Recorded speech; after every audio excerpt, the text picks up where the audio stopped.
Wait, is this it? Oh, yeah, there we go. All right. Hey, guys. Hey, everyone. Burn One Podcast, episode 9, somehow here. Still going. Today, we actually have a special guest on here. Connor, if you want to introduce yourself. Hey everybody. Some of you might know me as BoatsDon'tSink or Connor. Yeah. He's going to join us today to rant about the great quality control that Weiss has had recently. We have a few other small news, mostly pertaining to like Japanese stuff. But yeah, I guess the first thing up is was it the JP Pro scene? I guess you would say. Like the amateur teams, they're actually putting together an event for like an online championships for Weiss, which is kind of interesting, since like so much stuff has been released and there's like no tournaments to go off of. I wonder like how the little invitational is gonna turn out. Is it the teams? Because I thought I saw it like actually sponsored by Bushiroad. Was it sponsored by Bushiroad? I only saw like the one Twitter post. I saw it on. Oh, it was just a Twitter post. Okay. Yeah. But yeah, it's pretty cool that like these amateur teams or whatever are like doing stuff with the online community, since everyone's kind of screwed over since the quarantine. Yeah.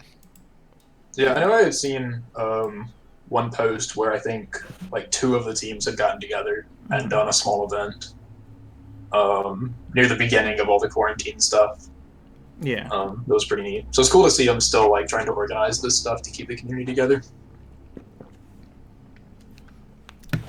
Yeah, they have done a good job, at least on like the tournament structure and like trying to keep interest going when there's not really a whole lot of ways to play your game when it's not online at the moment. Yeah, it's been a little tough.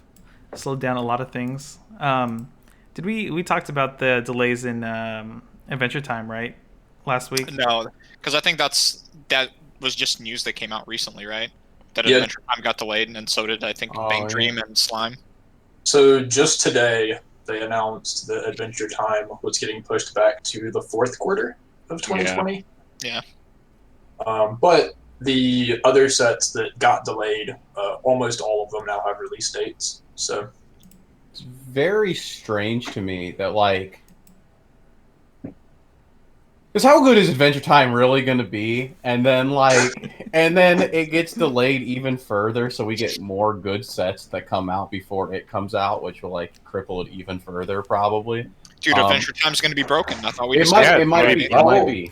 All I'm hoping for is that they massively try to overcompensate. From the power level in the last couple English. What I found was funny, and like what actually spurred us doing this topic was the fact that the Adventure Time set said to ensure our quality is properly met, and I'm like, they have never given two. Hey man, that lemon card mills 3. It mills 3 on play. Yeah, that card's actually good, I think. Yeah, it's fine. That card's got deck speed. Yep. Better deck speed than Batman Ninja. Hey man, Batman Ninja only has deck speed and nothing else.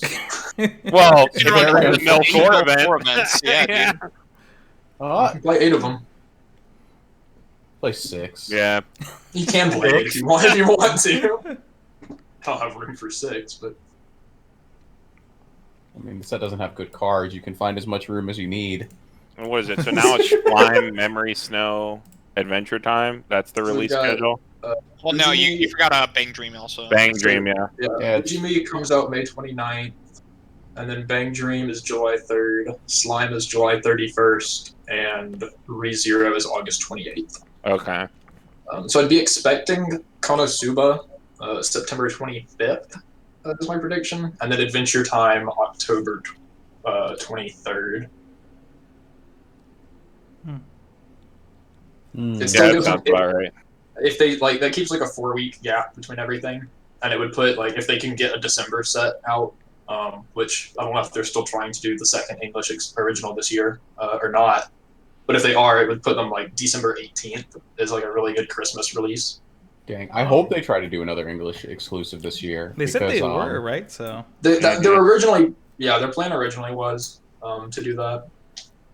I Who don't knows think what they're gonna make that. they're doing now. Yeah, I don't think they're gonna make that with the thing being a thing. Yeah. Yeah. I wonder, but did they already had a license set up for it then, or do you I think would they were imagine, still waiting? because they said back in like last November or December when they announced that they were going to do 2, they said that they were both like really big titles, and that they were going to announce one of them at Worlds, which they did. And originally, I thought they were going to announce the second one early July at AX, but I doubt AX is happening. So Yeah.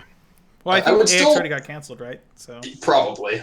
Otakon got canceled, and that was in August. So Yeah.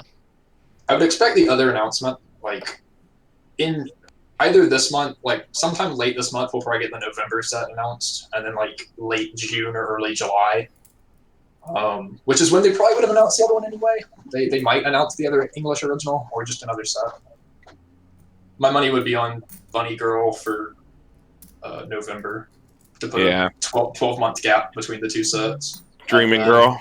Yeah, and then something in December, and then Sword Art and Fate Grand Order to start next year. South 10th, you think that's coming to English? I think so. I think they'll do Fate Grand Order in January, and then because that's like 13 months between like Fate property releases, and then they put 12 months between Sword Art releases to do Sword Art in February, which is about what they try to do for like the same franchise, like keep 12 months between support. It still feels like overwhelming. I think it's because like in English, we only get like functionally crippled sets, like the English exclusives are like was it No Game, No Life, and Hey man, No Game No Life is JoJo? really good at the one-turn refresh challenge. Yeah, and like we get these like crippled sets, right? We get like all these like super crippled sets like No Game, No Life, and JoJo, and then the other sets we get are the ones who have a set every like 8 months to like you say they managed to had them out a year. I think we had 2 Bang Dream releases last year. Yeah, Bang Dream, they've pushed a little closer together because Multi-Live wasn't really a set in Japan so much. Well, yeah. Well, So Multi-Live in America is like the special party pack, or not special. Yeah, party it's a pack, special but party pack and some a special TDs. band pack, and then all the TDs. So. Yeah. So that was kind of an extra, like, bigger release that English had compared to JP. But It still ate up one of our slots though for like a set it release, did. right? It did. Which is like it's Well, very unfortunate when like It kind of did, but that time frame, it was No Game, No Life, and then 4 weeks later, it was Gun Gale, 2 weeks, Bang Dream, 2 weeks, Review. So we got like 4 sets in 7 or 8 weeks, which is a little fast. It's what Japan does all the time, but I think it's a little fast for the market over here.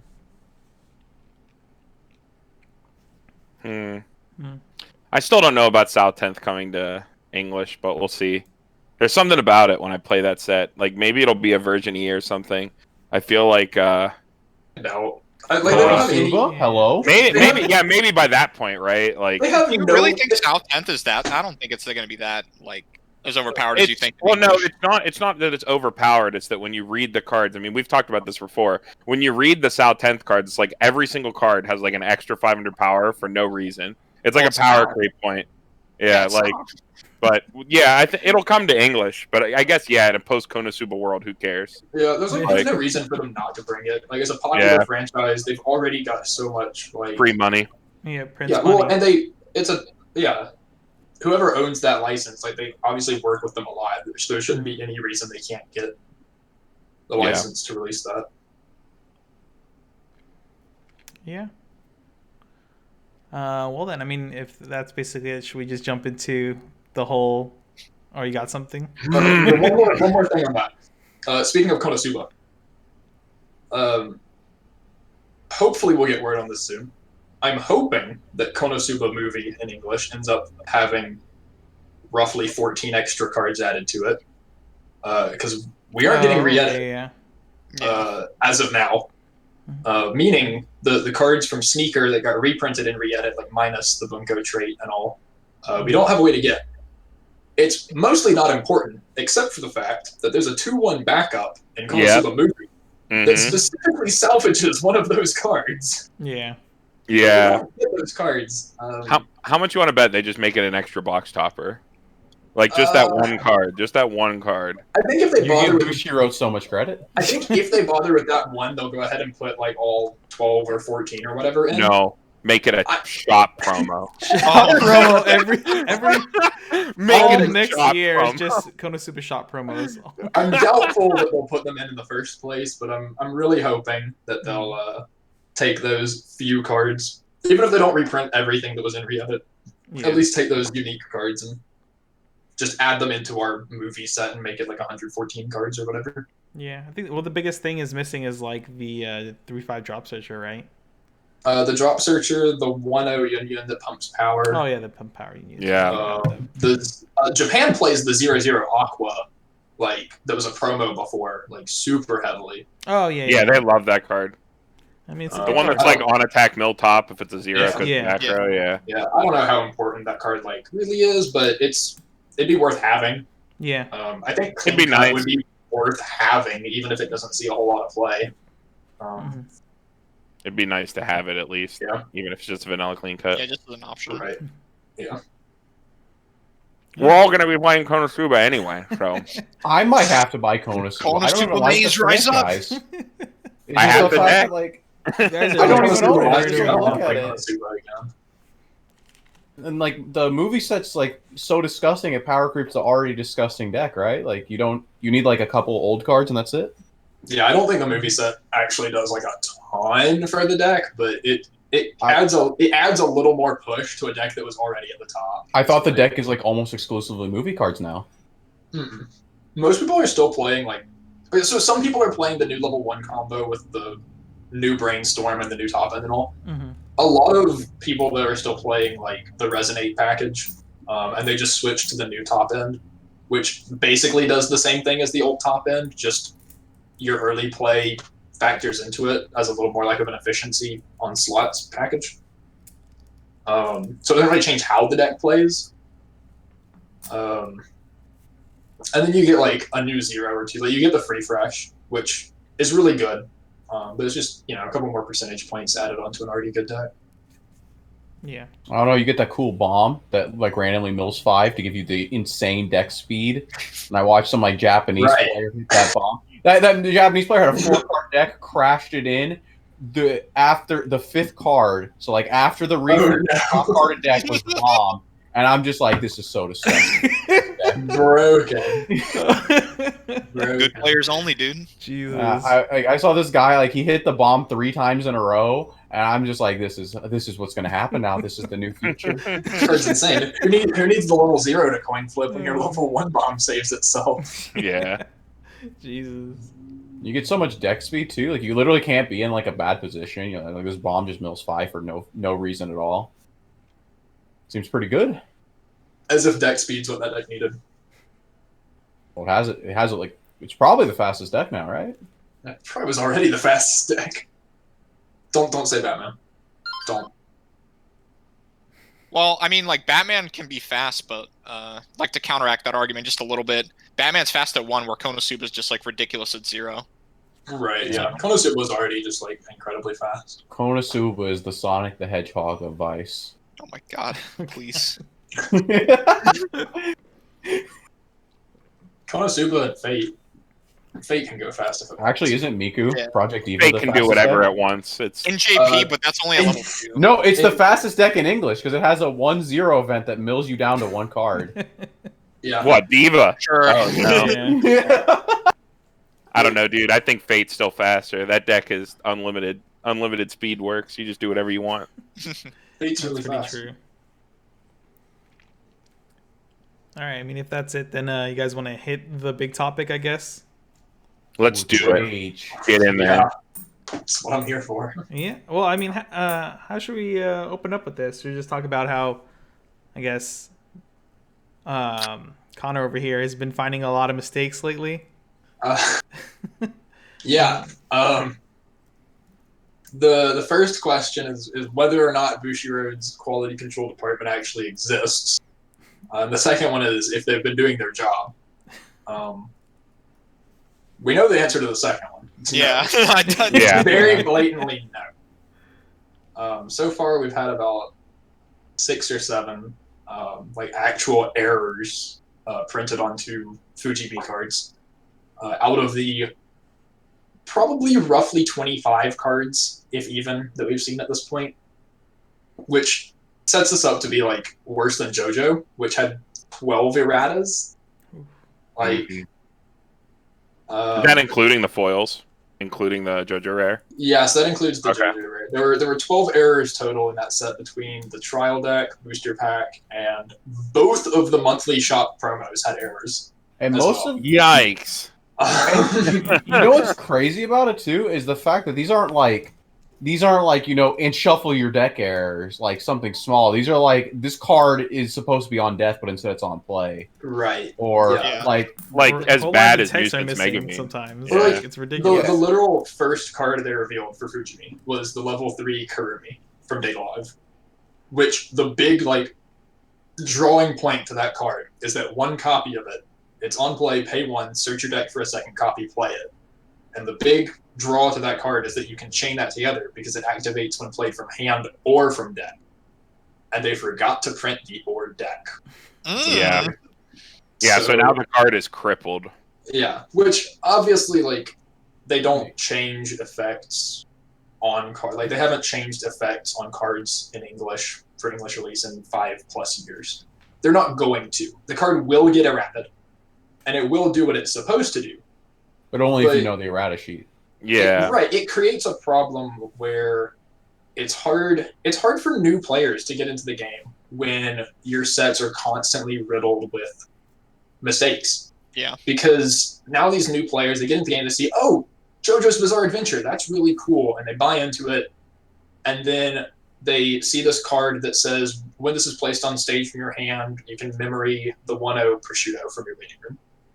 And they play it a bunch, and they're like, wow, this is really cool, and then all of a sudden they go to a regional or whatever, or their shop challenge, and they play it, and everyone's like, no, that's when it goes to waiting room, not when you play it. And then they're going to be like, wait, what? But it says when I play it. And like, and when 12 cards out And of, then like, the person gets out the 120 errata something. list.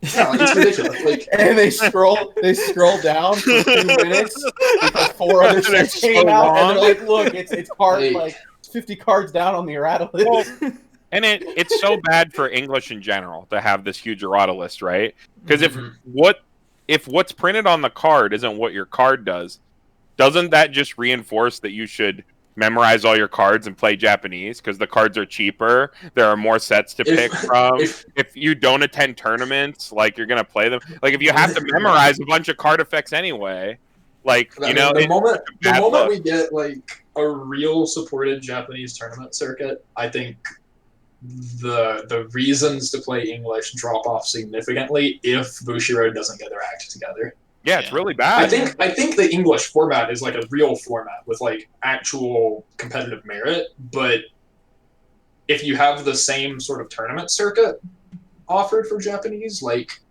and one of them, and one of the, like, if one of the companies is a joke and the other one's not, like, you're going to be drawn to the one that can actually like get their shit together, right?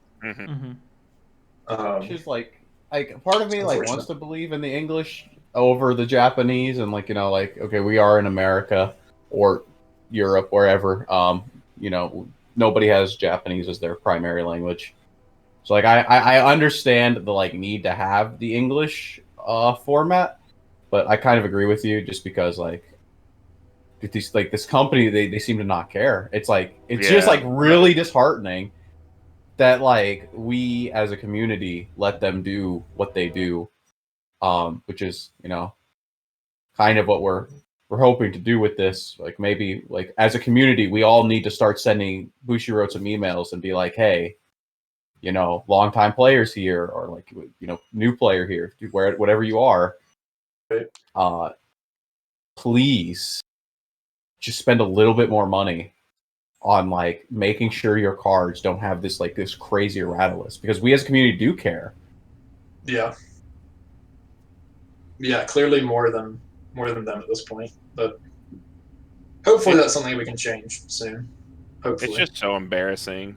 Like the errata list, like these things are just completely ridiculous. Like you have to have such this in-depth knowledge. Like it goes back to like if you have to memorize all these card effects, what does it even matter what language your card's printed in if what's printed on your card isn't the right effect? Like, right. Yeah, I don't want to be playing this game in a couple years and having to carry around like a book of erratas just to like reference during the match. Yeah. So man. what's funny? There's actually I've as a sort of pet project of mine lately. I've been going back through all the sets in chronological order and compiling a list of everything that still needs an errata that hasn't received one from older sets. And most of it is stuff that's just like precedent, where they're like, "Oh, we errated the brainstorm wording on some of this, so yeah, you need to go and errata all the brainstorms if you're going to errata some of them, right?" But the number of cards from old sets that actually just have errors still, it's not insane, but it's a lot more than you'd expect. Is it? In Madoka set 1, there is a climax where it has a different name between the trial deck and the booster set. There's like 2 of them. There's 2 climaxes in Madoka where the trial deck printing and the booster set printing have different names. Good God. Well, I mean, it's not even on a climax combo though, so you're fine. But that's like, well, so they both are, right? Because they both they have are? climax. Well, they both have climax combos in the set. Oh shit. So they can't actually combo with the trial deck. Oh my god. Well, so actually, we'll say one of them is in the set and it can't combo with the trial deck one. The other one is the trial deck combo. So it has the level 0 that combos with it has a printing in the set where it matches the name of the one in the set, and the one in the trial deck references the name that's in the trial deck. okay, It's actually just the same card. Hold up though. Madoka came out before It was other things ever. It was the first booster set. Yeah. Yes. So, like, I think that's like. But how gonna have, guess how have it's we like- gone? How have we gone 7 years with nobody noticing to errata that? here's my big problem with translation too. Like, okay, like picture this. You're working an office job, right? You're a translator. You're working in a cubicle. You all have we need to get X cards done this month. You have some sort of iteration, some sort of sprint, whatever. I don't want to throw around like program. I have my own frame of reference as a programmer, Sure, yeah. whatever. You have your own sort of like work you're going to get done. This has been done before. Heart of the cards exists. You could literally cheat Okay. and chain that thing. Heart of the You cards have to gets be things wrong careful, too. though. Heart of the cards gets things wrong too. However, I'm just saying you have a reference. Like not It's only not a very good one, like, but yeah. it's like. But I'm saying it's a resource. It exists. Like there exists a reference for you to like double, triple check yourself, and you still continually get things wrong. Like, Well, I think the other issue, I think we talked about this earlier today when we were first discussing this topic.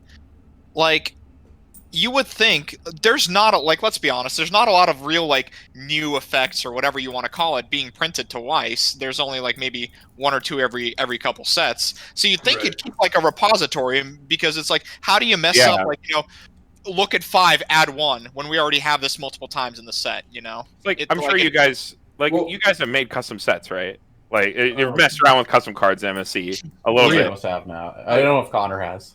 MSC has like shortcuts. Like this is something that exists in a fan-made program for not even our game, where there is shorthand for these things that are perfectly formatted every time for you to throw them into the card. Like, how does Bushiroad, the people making the cards, not have this sort of like typesetting software to do this? You mentioned like reusing effects over and over again. The effect originally printed in Kantai Collection on the level 3 Haruna, where at the beginning of the encore step, if you have no other rest characters in your center stage, you can pay 1 rest this. That card on Haruna itself, the first printing of it, was printed incorrectly in English. Oh my god. The next like 4 or 5 printings of that effect in English all had the same error, and all subsequently got errated. because every time they would print that effect again, they would make the same mistake. Or I think one of them had a different mistake, but every time they would forget and say like your encore step instead of the encore step, or they would leave out the center stage part. And even though it was the same effect, they just nope, we're gonna keep making the same mistakes over and over again. Was Yeah, it that's the same most mistake, embarrassing or part. did they keep alternating different mistakes? You mentioned 2 different mistakes. Right, it was like 3 of them with the same mistake, and I know the apocryphal one I think left out the center stage part. And I want to say there was a different one in apocrypha that also left out the encore step, like the your. They used your instead of the, and then the one after that it went back to the original error. It just makes me. It makes me think they're typing this stuff out every time, like they don't have some sort of scripted way to build these cards. Probably are. I like would put money on them typing it out every time. Oh, that's so embarrassing. Because you'll notice a lot of times too, they like adjust font size and like spacing between words and stuff. A lot of times so that like the text doesn't end up covering a character's face or something like that. Or the like, there's no orphaning or stuff like that. Like right. And there's even like one of the cards in Goblin Slayer. I think it was the alarm for the clock early play condition. They just actually combined like 2 sentences into sort of one like combined sentence to make it so it wouldn't pop onto the next line, so they wouldn't cover up Priestess's face. Which is fine. Like, you used different wording than the rest of everything else. I wish they hadn't, because I think uniform wording really helps figure things out in a game like this. But I don't hate them for that. They didn't mess up what the card does. But things like that would lead me to believe that they're probably typing it out every time, which is why these mistakes happen. It's why you have 2 periods at the end of an effect in Fujimi. It's why you have one of more cards instead of one or more cards, because someone hit the F instead of the R on their keyboard. Well, it almost feels like the translator is doing this, right? And that there is no quality control. And so the translator's going through and doing this shit manually. And then the translator never looks at it again. He like types it up, and then it's like, yeah, good to go. I have to read 100 cards. That seems impossible. That's like an hour of my day. How can I'd be curious to know if the person who does the translation is actually the same person that like formats it on the card for printing. I bet they are. I bet it's the same person. I'm inclined to believe that it probably is the same. The number of mistakes would lead you to think so, because like, if it was a different person, you'd have a second set of eyes hopefully catching this stuff. I mean, I feel like every other card game has their cards. Like, if you read cards from other card games, if you take, like, the most recent 3 sets from other popular card games come out in the West, and you read them, and you go over them, and you compare and contrast, and you look at wording, and you look at how things are spaced, they are obviously generated by some sort of program. These are not typed out every single time. These are things that are plugged in off the shelf. Maybe there's ways to change the text sizing and kerning or whatever they need to do to make sure there's not orphaning and stuff like that. A program similar to Magic Set Editor that we use. But however, high quality MSE. When I look at Weiss cards and I put them next to each other and I'm looking at English Weiss cards, I swear it reads to me like it is someone in Photoshop building these cards, and they have all the layers. And then they're exporting them out to a sheet and making sure that like all the things are there for the printing machine, make sure all the colors are right and stuff like that. I feel like they're doing everything in image editing software and not dedicated software. And that creates a lot of these problems. And it just like steamrolls and steamrolls and snowballs and snowballs. And it's just like, at this point, it's completely out of control. I would believe it. There was a set recently. I think it was Bang Dream Girls Band Party Volume 2. The card names were centered higher in the name bar than for other sets. And they were all like in the same spot, and it was like a pixel or 2 higher. And it was just like, it just very slightly caught my eye. I noticed the names seemed off, like they were a little up. You notice it more like long names because the font size gets because smaller. they squish them, I don't know. The fact that they don't have software like that, and every other, like, even a company like Konami, who's like, yeah, they're like making cards and stuff like that for OCG, but like they also port a lot of cards over and stuff like that.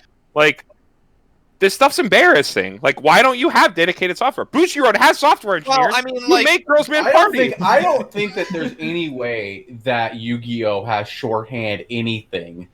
By the way, so they definitely hand type every Yu-Gi-Oh card. Well, it's not even about believe hand that typing. most It's about games. like. Yeah, it's about having a software where you could like have like it's like Magic Set Editor, right? Yeah, literally like Magic Set Editor. well, even if like Bushiroad English doesn't have it, you would think Bushiroad JP does, right? Because I don't think they have this many problems in the JP side of things, do they? I've never They like very done the very same. rarely. Yeah. The last big ones I can think of, I think it was a Sympho Gear card. Oh, no, not Symphogear. That had an error. And then like Konosuba won the Mega Man 3-2 that they had to errata. And other than that, their errata list is stupid. They have like erratas for signatures where part of it didn't get printed onto the card right, like for SPs. Like, Oh yeah. this is your biggest problem that you have. Regarding SPs, that's like another thing that's like has to do with quality. Dude, like some of the SPs in English, like especially it's mostly the SSPs where they have that extra layer of like foiling. Mm-hmm. Have you ever noticed how off center half of the SSPs are in like Bang Dream? Like these like there's like the little soul symbol. What is that thing called? Literally. I can't even say that word. Yes, that thing. That thing will be like the gold foil will be like halfway in the middle of the actual thing. You're like the text box. You can like see the outline of the text box in the middle of the words, and you're just like, holy shit! This is my $500 foil. They've had some problems with like the gold stamp. I know a lot of the box topper or like the case topper climaxes for Bang Dream had issues where it was like parts of it didn't like stick to the card right. Yeah, it would like peel off. I don't think that's really a Bushiroad issue though. I think that's more on their printing facility, which I don't think they really have as much control over. Like, what are you gonna do? Pack it up and go to someone else to print them? Like, yeah, I don't know. It's just like another thing that's like layers upon layers. It's right? a quality thing that could improve. I don't think that's as much to blame on Bushiroad though. I guess I mean they do pick out the printers or whatever. I'm sure they're not using the most quality printers for our card game. No, I mean I'm sure they have a deal with one group that does it, and that's what they're stuck with for X amount of time or X amount of money. But yeah, doesn't the JP game's printed from a different facility, right? as far as Yeah, I I know, think so. the Japanese cards are printed in Japan, Yeah. and the English ones are printed somewhere in Southeast Asia. I've heard Singapore. I've heard Malaysia. I've heard I've heard that there was a period of time where they were like they were swamped with Vanguard and Buddy Fight releases, and they actually did print a couple sets at the Japanese printing facility, which I think was during like Sword Art Extra Booster 2 when like Yuki came out. From what I've heard, they printed a couple sets with the Japanese Have you facility. ever gotten your hands on those cards and compared them to like Bang Dream set? I haven't like super closely compared them, but like from what I've messed around with them, like I haven't noticed much of a difference. Mm. I don't think the print quality is actually bad on English cards. That's worth. It's always the foils that I feel bad. Yeah, It's the Yeah, the foils foils feel are very really bad in different. English for whatever It's reason. never like the normal cards. I feel like Weiss is like one of the better card games on like card quality because like our cards are thicker and like more durable. Because I came from Yu-Gi-Oh, where like you get a Yu-Gi-Oh card and it immediately turns to dust. Yeah. Pokemon's not a whole lot different, but I feel like I'm in the minority when I say that I like the way English like SRs and triple Rs and stuff look. No, I like it's not that- how they look. It's have you ever took them out of a sleeve and felt them? I have. It's like wax paper. Yeah, they seem like darker and glossier than the Japanese ones, which I kind of like, but that's neither here nor there. I think there's like the big thing though is definitely the printing though. That's like the most horrendous thing. As a community though, I myself at least will type up a letter to Bushiroad. I know you said you were going to as well, Connor. Yeah, Monday or Tuesday, whenever I actually get to open my Fujimi stuff. It shipped today, so Oh yeah, mine shipped Um, today as well. So whenever I get that stuff and I open it, which is probably Monday or Tuesday, should we? and I can. You thought about just making like a uniform letter people can send in, like a copy paste letter? I mean, I don't it think worked those are for very effective. it worked for The Heart of the Cards. uniform letters, I don't think are very effective when it I comes to think that it kind of stuff. is. Because that's like people saying, like, hey, I have a problem. Well, And it is, I but would at the same time, appreciate it it's if you. copy paste, right? So like, you say you have a problem, but like, it's the same generic letter. Yeah, So there's they're like not less effort put into it, so that they think there's like really less care about that stuff. Yeah. I mean, it doesn't have to be in depth. Just like a, couple liner. Be like, hey, this is like a big problem. Trust me, I'm gonna send them every single card in Fujimi that needs an errata. I mean, I just looked. all in one email. I was counting there because I was going through and I like pulled down the errata page, and, like stepped through it, and there's 188 entries on the errata page for English. Sure. That's So that's ridiculous. Not 12 all of them of were them are JoJo. crazy. 12 like, of them are JoJo. 188.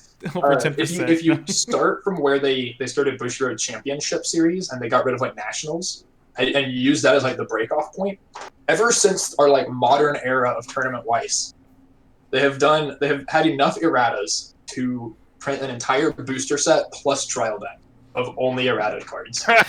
Jesus. That's so Yeah. funny. Yeah, Dude, that's how they'll It's like reintroduce exactly the fixed enough. ones. They'll just have an errata booster pack, and if you Errata need the errata, you booster. just buy that booster pack. there you go.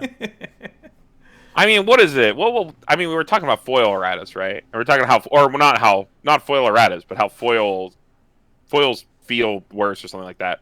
Foil erratas are even more ridiculous. Like the cannon. That blows my mind that Yeah. that it's actually possible for them to get the regular version right and mess up the foil. Because you would think Yeah, they're just like, it's so okay, funny. all you have to do is maybe change the art, change the card number. You don't even have to touch anything else, right? Yeah, you just let like it go. duplicate it and like change the card number, change the art, and print it on a different sheet for the foiling. Wasn't there a Kasumi that what had part like of this was necessary? Yeah, had the different Kasumi errors in was- that mills one set? top, dude. It doesn't heal. The Kasumi, the Kasumi just mills top. Yeah, Yeah. between the Yeah, foil and the on-play non-foil milk. version had different Yeah, errors. the SR mills instead of heals, and then the Kanon, the SSP. It was Kanon level was a- zero. Literally It pay was to a win. 0-0 instead of a Yeah. 1-0. The game was Literally pay to win at that point.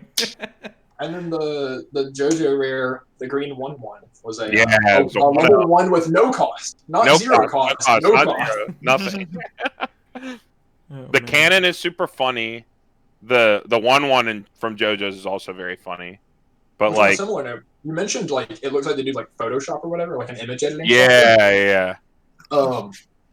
Angel Beats trial deck, the 1/1 Yuri backup, the cost is correct. It has the 1 for its cost. But you know the cost number, it's the black number with a white outline around it. Yeah. The white outline is a 2. The black number is a 1, but the white outline around it is a 2. Wait, the regular can you see version- this on like yeah. JK? Yeah, the regular version and the triple rare both have that error. Angel Beats? Yeah. English Angel Beats re-edit trial deck.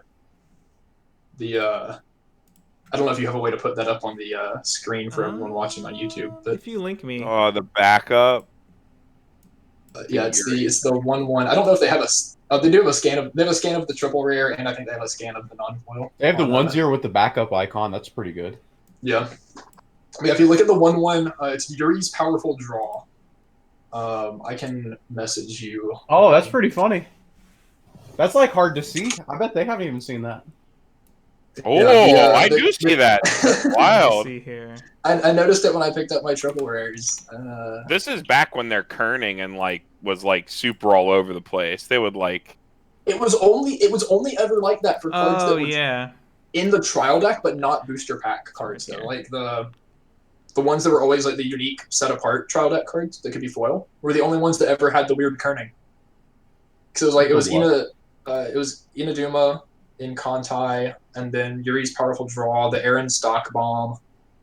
Like very few cards had the weird font. yeah. But some did for God knows what reason. That's so funny. Like Yeah. Like, and this isn't an errata. Like, this isn't on the errata list, you know? It's just like, I mean, it this doesn't is, need one, right? Because it's Yeah. not. Yeah. everything yeah, on it's the not card is wrong, correct. right? But it's just like, the card is obviously misprinted in a Yeah, way. it's just, I remember that because you mentioned it looks like they use an image editing software to make these cards, and like that would sort of feed into that, right? Like Yeah, they just left the they didn't change the layer to the right thing, right? Yeah. It's like, and I don't know. That's just so embarrassing to me. Maybe I'm biased because I'm like, I work in software, but like, No, I that's agree. I think like so messed up to me. Like, I think a No, I company mean, like, I feel the same way, Carmen. So I I am- worked like as QA for 2 years. Like that's why I'm thinking they can't have a QA person. yeah, It's they can't. Like, impossible. also shout out to Somebody QA. can't- QA is a hard job. Don't Yeah. fucking remind me. Yeah, QA ain't easy. Yo, I'm You act- have to be the bad guy to like your friends, so that fucking sucks. Especially if you're in the military. So fuck that. I'm actually just so confused though. Like the Japanese people, they make these cards, and then the English people should get like a template where they're just like, "Hey, throw the text here." Well, it almost feels like there's no communication between like the Yeah. English office and the Japanese office. Yeah. you remember Card Captor Sakura? I guarantee you there's no communication.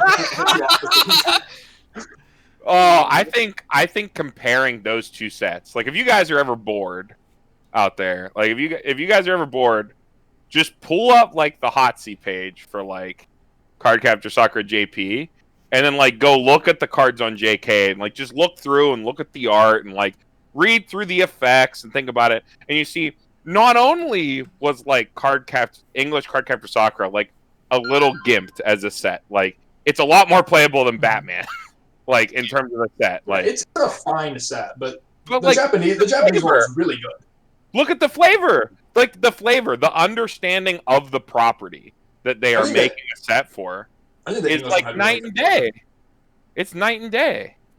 I think the Like, English one had English really good side, flavor. yeah, I think the English side actually did have decent enough flavor. There were problem is, a like, lot the of really effect flavorful and- cards Yeah.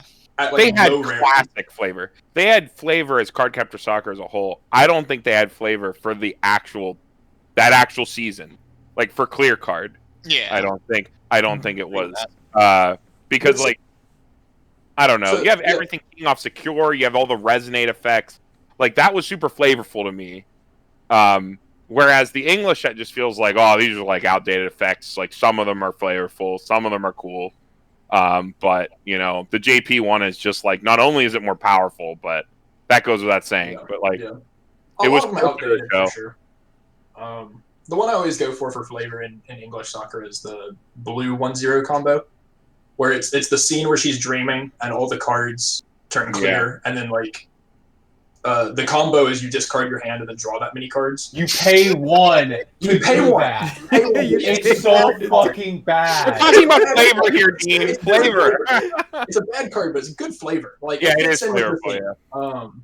And I think a lot of the flavor in the English set, like the Caro that can't attack if you have a family character, right? Like it's flavor that's good. It's just on cards that don't matter, right? Yeah. And the Japanese one, the flavor is a little more present in the cards that do.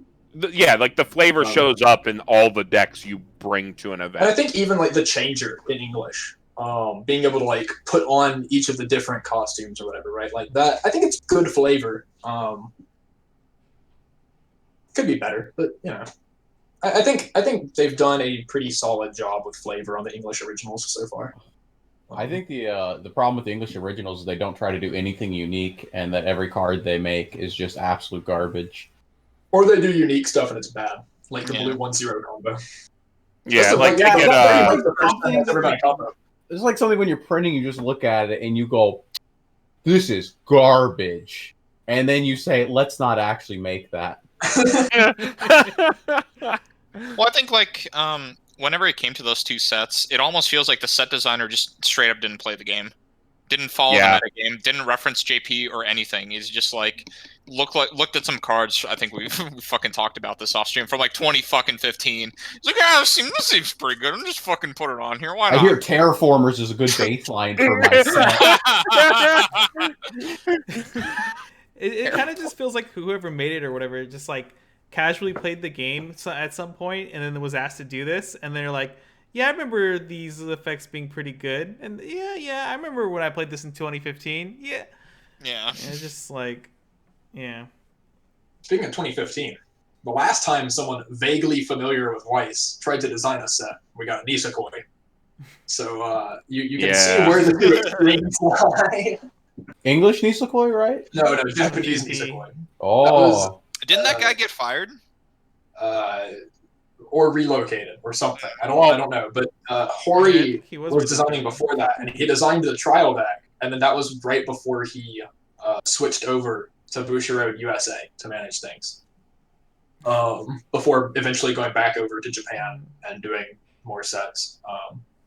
Which you can tell which sets he designed by when Musashi stopped showing up, and then when Musashi started showing up again. There's not a single one in the gap where he's going.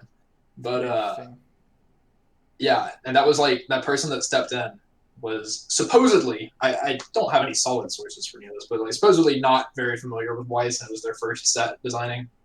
Yeah, I heard that as well. And like most of that set is a little over spec, but balanced properly. I think they just didn't understand the implications of using memory as the condition on a burn on a restander. Like either of those effects separately probably would have been fine. I just remember like when the reveals were happening, new friends were like, "Yeah, this set looks pretty good. I can't wait to play it." And then Marika was revealed, and we were like, "This set's broken. You only need this card and you win the game." And then Onodera was like ridiculous as well. Like those two were like such powerhouses. Poor high school Connor canceled his pre-orders on Nisekoi when Marika got revealed because he knew he wouldn't be able to afford finishing the deck. I had pre-ordered Kantai, Girlfriend, and Nisekoi. And I already had Kantai and Girlfriend, so I canceled my Nisekoi pre-order when I saw that card. So I was like, I don't have money for this. I'm a high school student. I mean, but isn't Weiss inherently like how expensive could? I guess I didn't play back then, like actually, like at all. But like, how much was actual Marika? Isn't like a card in Weiss hard cap at like $40 to $50? I want to say she was 50 at Double Rare, 45 or 50. Coming from Yu-Gi-Oh, that seems like still pretty affordable. Pot of Duality and Solemn Warning, baby. The problem guys is from the underworld. Marika was expensive, and Kosaki's were like 2,980 or like 2,480 or something. Yu-Gi-Oh, like, side deck card that you need 3 of, and you put in your main deck's $140 a piece. I know. Trust me. Not even a set a piece. How about the extra deck cards that everybody used to need? Those are like $100 a piece. You need like 2 of each. It's great. Yeah. Sold in Appaloosa today. I know. It's really cool. You're like, my deck is $1,000, and then next week the banlist comes out like my deck is $100. Gotta love Konami, right? Yeah, well, half the time it's not even the next banlist. It's like the next set came out. My deck is now worthless. So no. Yeah, $70 cards. Yeah, that's one thing nice about Weiss at least. I feel like I get so much value out of these cards because a lot of stuff just like stays relevant for so long.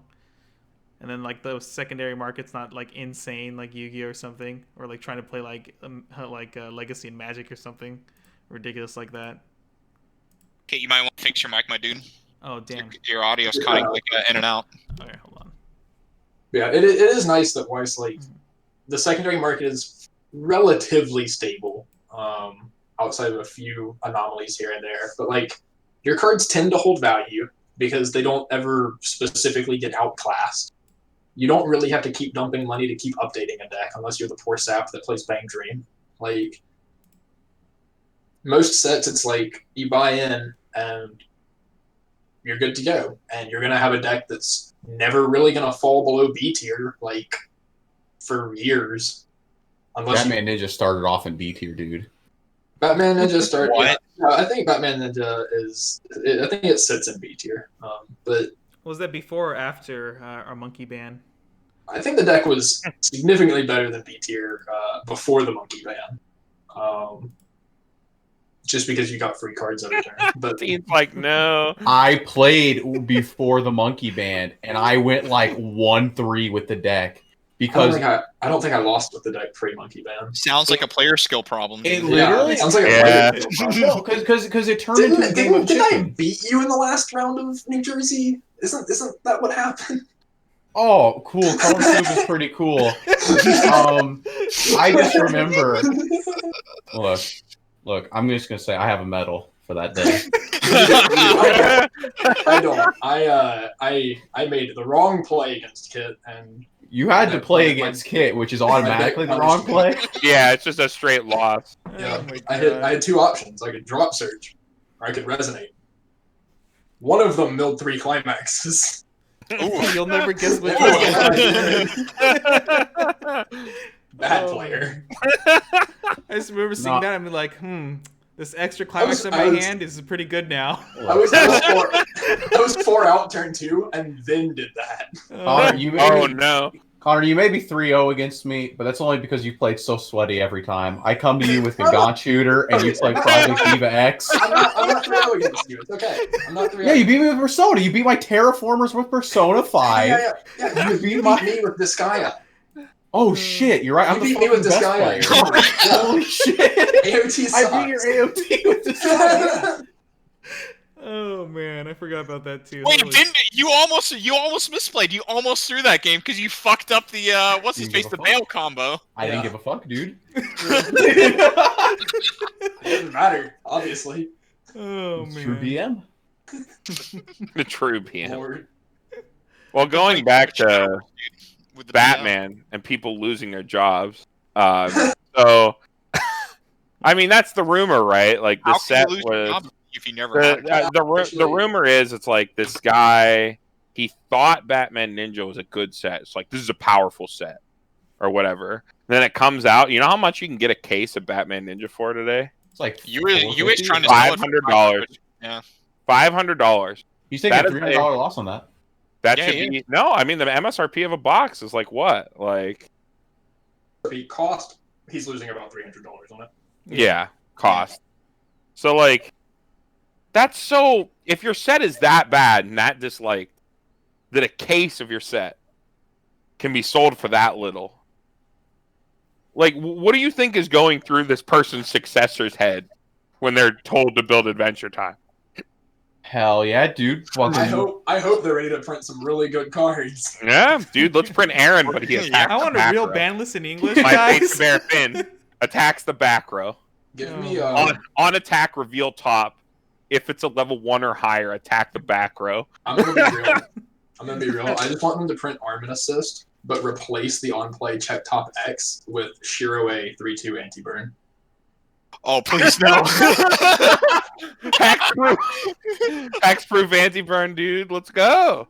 And give me Kaoruko combo in the same set, Mhm. but generic discard. Yeah, Please, generic. please Can discard anything. Discard ooh. Discard ooh. Yeah, hire me, Bushiroad.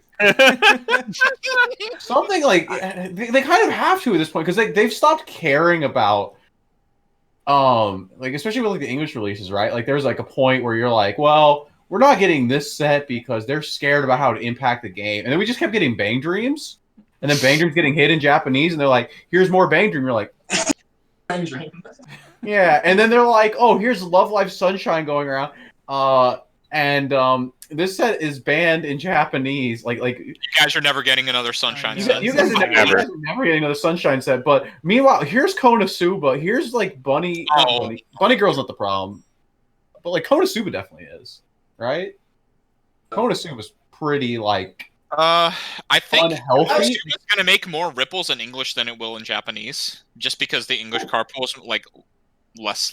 I guess like less inclusive, if that makes sense. Well, my problem with Konosuba is like, it's like I've heard people say this about like Shadowverse, like when they don't ban cards sometimes, and like some of the people playing are like, I think that player experience might be more important sometimes than win rate. And Konosuba is one of those decks that's like the player experience to sit across from it is like It's not fun. And no, it's not fun because at your all. opponent doesn't have to do anything. The deck plays itself. And then randomly they throw out their Yahtzee hand, is what I say, because it's like literally like It is they a have this Yahtzee die roll. hand, yeah. They like do this die roll, and you just like that's the only point of the game that matters. Nothing else mattered the entire game. well, don't you remember where we had the feature match with PGH White Schwarz in the English side of the Brian's game? pretty Where strong, you guys both died from like 2-4 to Konosuba. Yeah, it was like Yeah, 2-3 Brian's Okay, really I had like He got Cool. top 8 in Dude. Toronto, dude. If he My- hadn't played Wims round 1 of it, top 8, dude, that would have been finals. I I remember mine, and I had like 3 climaxes and a 9-card deck, and I said, I'll attack 3 times, and I triple trigger. I'm like, holy shit. I Fumiyo'd myself.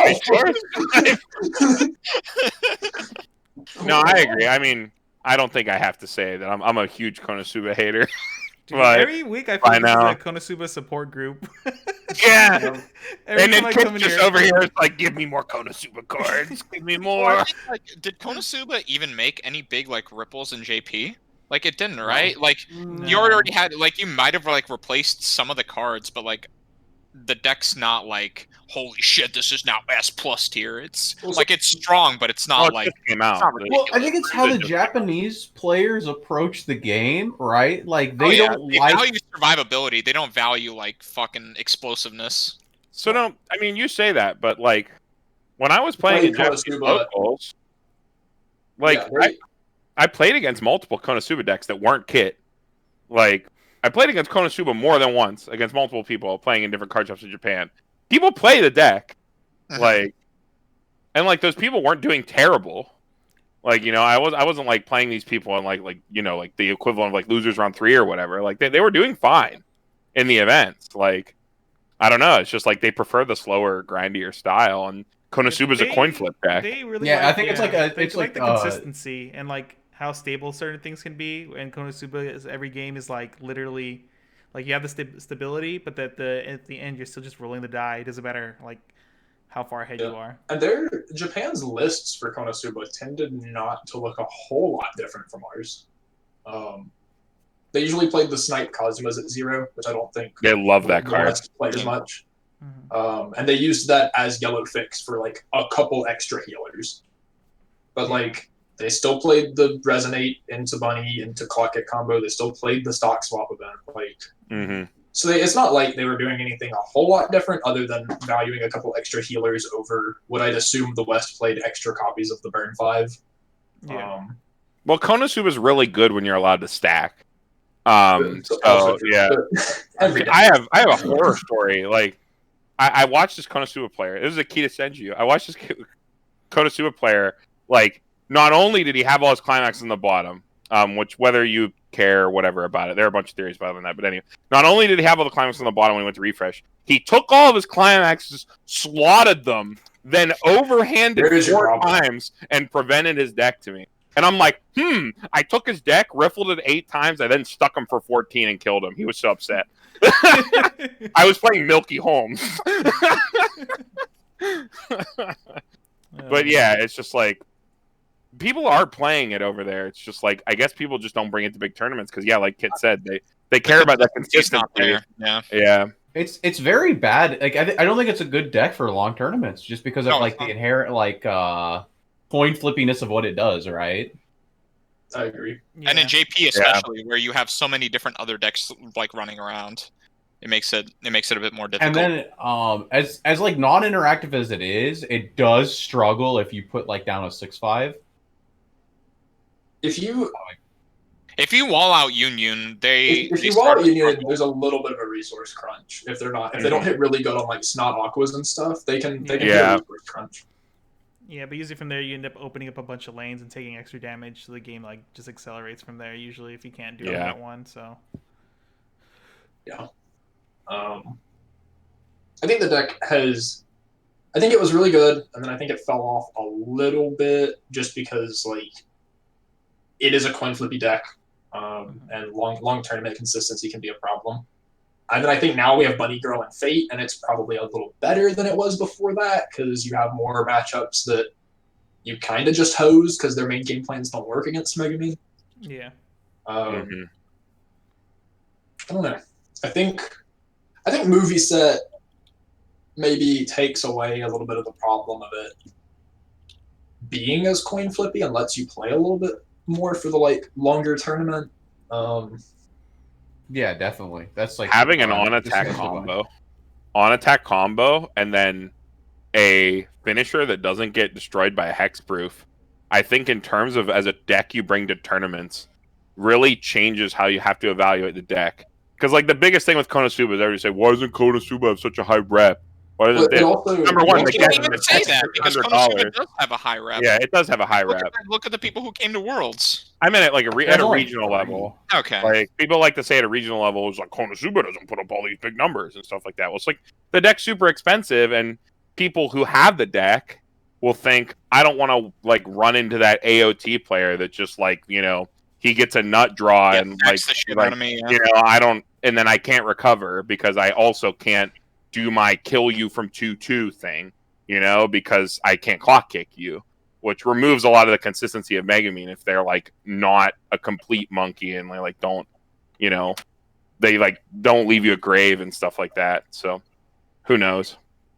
I think it changes like your evaluation of bringing it to a tournament is what I'm trying to say, because it removes some of those English specific like meta thoughts that so we might see a lot more of it. Well, we're going to see a lot more of it. those people are also just wrong because Konosuba had the 3rd highest regionals representation. So yeah, I hear that a lot. It's like Konosuba doesn't have a lot of rep, and it's just like I'm not listening anymore. Konosuba Mirror, like last regional. Ugh. Like everyone there, like had to play Konosuba like 3 times or something during their Swiss rounds. Don't talk to me about Konosuba mirrors. I've seen more Konosuba mirrors than any person. I lost my Atlanta winning in last fall on a Konosuba mirror. Damn. I did my kill turn. He lived at 3-6. Oops. Oops. Bad player. Yep. Couldn't kill him from 2-6. We tried. Unlucky. Oh god. But I bet if he was 2-4, you would have killed him. Probably. Yeah. That's the cool thing about the deck. Yeah. The lower damage you are, the higher percent chance. Last time I played AOT, every time I tried to drop Mikasas on someone that was level 3, they lived. But 3 times during the regional, I Mikasa'd someone that was level 2. I double Mikasa'd someone that was level 2 and killed them. Jesus. It's just how it works. That's Schwarz. First game. How did we end up talking about Konosuba again? I hate this. Because it has to do with like the fact, like I was discussing this with a couple people a couple nights ago.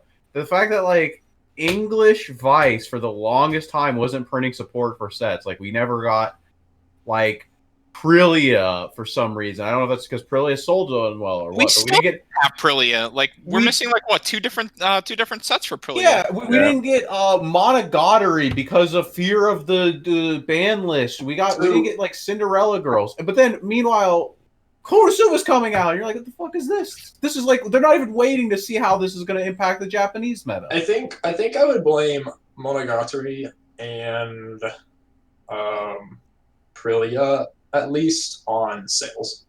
Monogatari on sales? I can't. Not Monogatari. There's no way. Aprilia is understandable. You can't Monogatari, right? I think set 1, Bakemonogatari sold probably very well. Yeah, it was one of the And first sets out, right? It was like right. It was the 3rd or 4th set out, and I think that sort of gave them the yes, we can print Nisei Monogatari and it'll be fine, right? Mm-hmm. I think the issue with Nisei Monogatari was it came out so much later compared to its Japanese release, and at a point where it wasn't as relevant. Yeah, that was when they did the really poor decisions back then. Right. The parallel, it was about the same time they released like Haruhi and stuff like that into English, like 6 years after they come out in Japanese. And the power levels just weren't there for a lot of the player base to feel okay about buying into it and spending money into it. So really the only people that ended up buying it were going to be your like hardcore Monogatari fans, which I'm going to be honest, I don't think there's a ton of them out there, especially that also play Weiss, right? Yeah. I think there's enough, but I don't think it's enough that Bushiroad looks at it and says, yeah, we definitely need to print this 3rd set instead of, oh, well, we also have these other sets that are, like Sword Arts and Love Live and stuff like that they know are going to sell well. And then they came out with Kantai European Fleet in like 2018, right? 2018. Well, that was 2 years after the Japanese release, which is a bit. Wait, did 2 European years Fleet come out after? in 2016? I think European Fleet came out 2017, right? Couldn't have come out 2016. 2016. It was 2016. Okay. Set 1 and 2 both came out in 2014 in Japan. Mm. It was March and December 2014. The like I don't know, European Fleet couldn't have sold well, like in my mind. Like it was like so crippled compared to like I disagree. I think European set probably sold fine. I think all 3 of the Kantai sets probably sold fine. From what I've heard, the original set even only came out because like Singapore was pushing it pretty hard. Like the player base there and all was pushing it pretty hard because they wanted the IP. Mm-hmm. And it obviously sold well enough to get them set 2. And then enough people were obviously requesting it at that point, 2 years after set 3 came out in Japan, that they thought it was worthwhile. And 5th phase was even on the most recent survey they did. So yeah, well, 5th obviously phase support somewhere. I think 5th phase is also a really good set, but 5th phase is really fun to play. I've been playing Book Gate a lot, or Book Door a lot. What reason I want 5th phase? Book Comeback. Book Comeback, yeah. We got to use Sorry. comeback when comeback here. Draw Comeback, sorry. Oh my goodness. That deck's a lot of fun. That deck's a lot of fun. I think there's a lot of stuff in that set that's a lot of fun. Yeah. Mm-hmm. Very interesting set. It'd be cool to get that in English. But you know, I think the cool thing I about always love when people mispronounce Tashkent. Tashkent. Well, I just asked you first. I was like, Nico, how do you say this? I think that card is one of the reasons 5th phase is so good. It lets that deck be the only deck in English, really, that actually can abuse anti-heal. Yeah. Which, it always surprises me how many decks just incidentally heal. Like, cool, now Yukinas and Mochas don't accidentally heal. Like, cool, now Riders don't heal. Like, this is good. Yeah. Cool, Xenons don't heal now. Yeah. Wait, Well, does that I mean, Xenons Resurrection? don't heal, but like the Lizbeths, so they still have like Lizbeth as an option in stock. anti-heal? Yeah. The Anti-heal Xenon decks don't play Resurrection, red as often, but you do hit like the standby decks and all on their Liz. Yeah. They lose the Silica healing though. Yeah, they do. They usually don't play very high counts of Liz. It's usually like 2 Liz, 2 Silica. So they have to work for it a little bit. But yeah, you don't turn off all the heals in the game, but you turn off a good number of them. A decent amount, yeah. We don't have too many like really, really solid like stock healers in English right now, do? I think Liz is the only one that comes to mind for me anyway. Liz, yeah. Liz and Aqua. Yeah, We have I mean, a really Bangry yeah, has right. a really good Ron. Yeah, well, the run heals to memory. Yeah, it's just Memory, yeah. Which is even better, I think. Heal to Memory is the best one, probably. Heal to Stock is good for sustain, but right, heal to stock is good if you want like your 1 stock, like a lot of 1 stock heals. Problem is you go straight to hand, right? AOT has Krista, but most lists don't play as many of that anymore. Bang Dream gets to heal to memory. Konosuba has Aqua. Sunshine does not really have a way around it, I don't think. No, they don't. Just push more damage, dude. wait, anti-heal does work on Resurrection, right? Yeah. Yeah. Okay. Yeah. I mean, most Goblin Slayer decks are running that package too. Right. It hits Goblin Slayer. It hits Fate. It hits ReZero. It hits some Sword Art stuff. It hits most of Bunny Girl. Koga Assist does heal to stock, but They stand by that. When was the last time you saw someone play that from hand? If you play Koga from hand, you're losing most of the time. And notably, Fujimi's good heals do dodge it, which is might be relevant. With the early, Rumia, the Rumia heals to memory. Rumia is nasty. Card's insane. People are. I was talking to some people about that card. That's the best card. That's the best card. Yeah, I was like, this card is insane. Like, especially in a standby deck. Like, I feel like locally I was the only real person like messing with Ron a lot. So I feel like a lot of people don't have as much experience with like healing to memory, how strong that is, especially when Rise? you're playing standby. Especially when you're playing. Wait, you're talking about standby bank dream? No, Oh, no, Ron I is was saying in really general. strong when you can justify playing enough afterglow characters to encore her. Yeah. There's this That's really when she cool gets list that I found. really strong. Oh no, team. Not the memory list. Well, like, Memory list is OP, dude. I think that's the way. I'm gonna win a regional with that. most lists can like inherently just justify playing enough, right? Because you have the Himari runners, you have the Himari alarm, you have the run early play yourself. You might be playing Mocha top end with it. You have AAO. Um, Good card. It is a good card. I need to top with the memory list and with It's- the AO deck. it's a card. It's a card.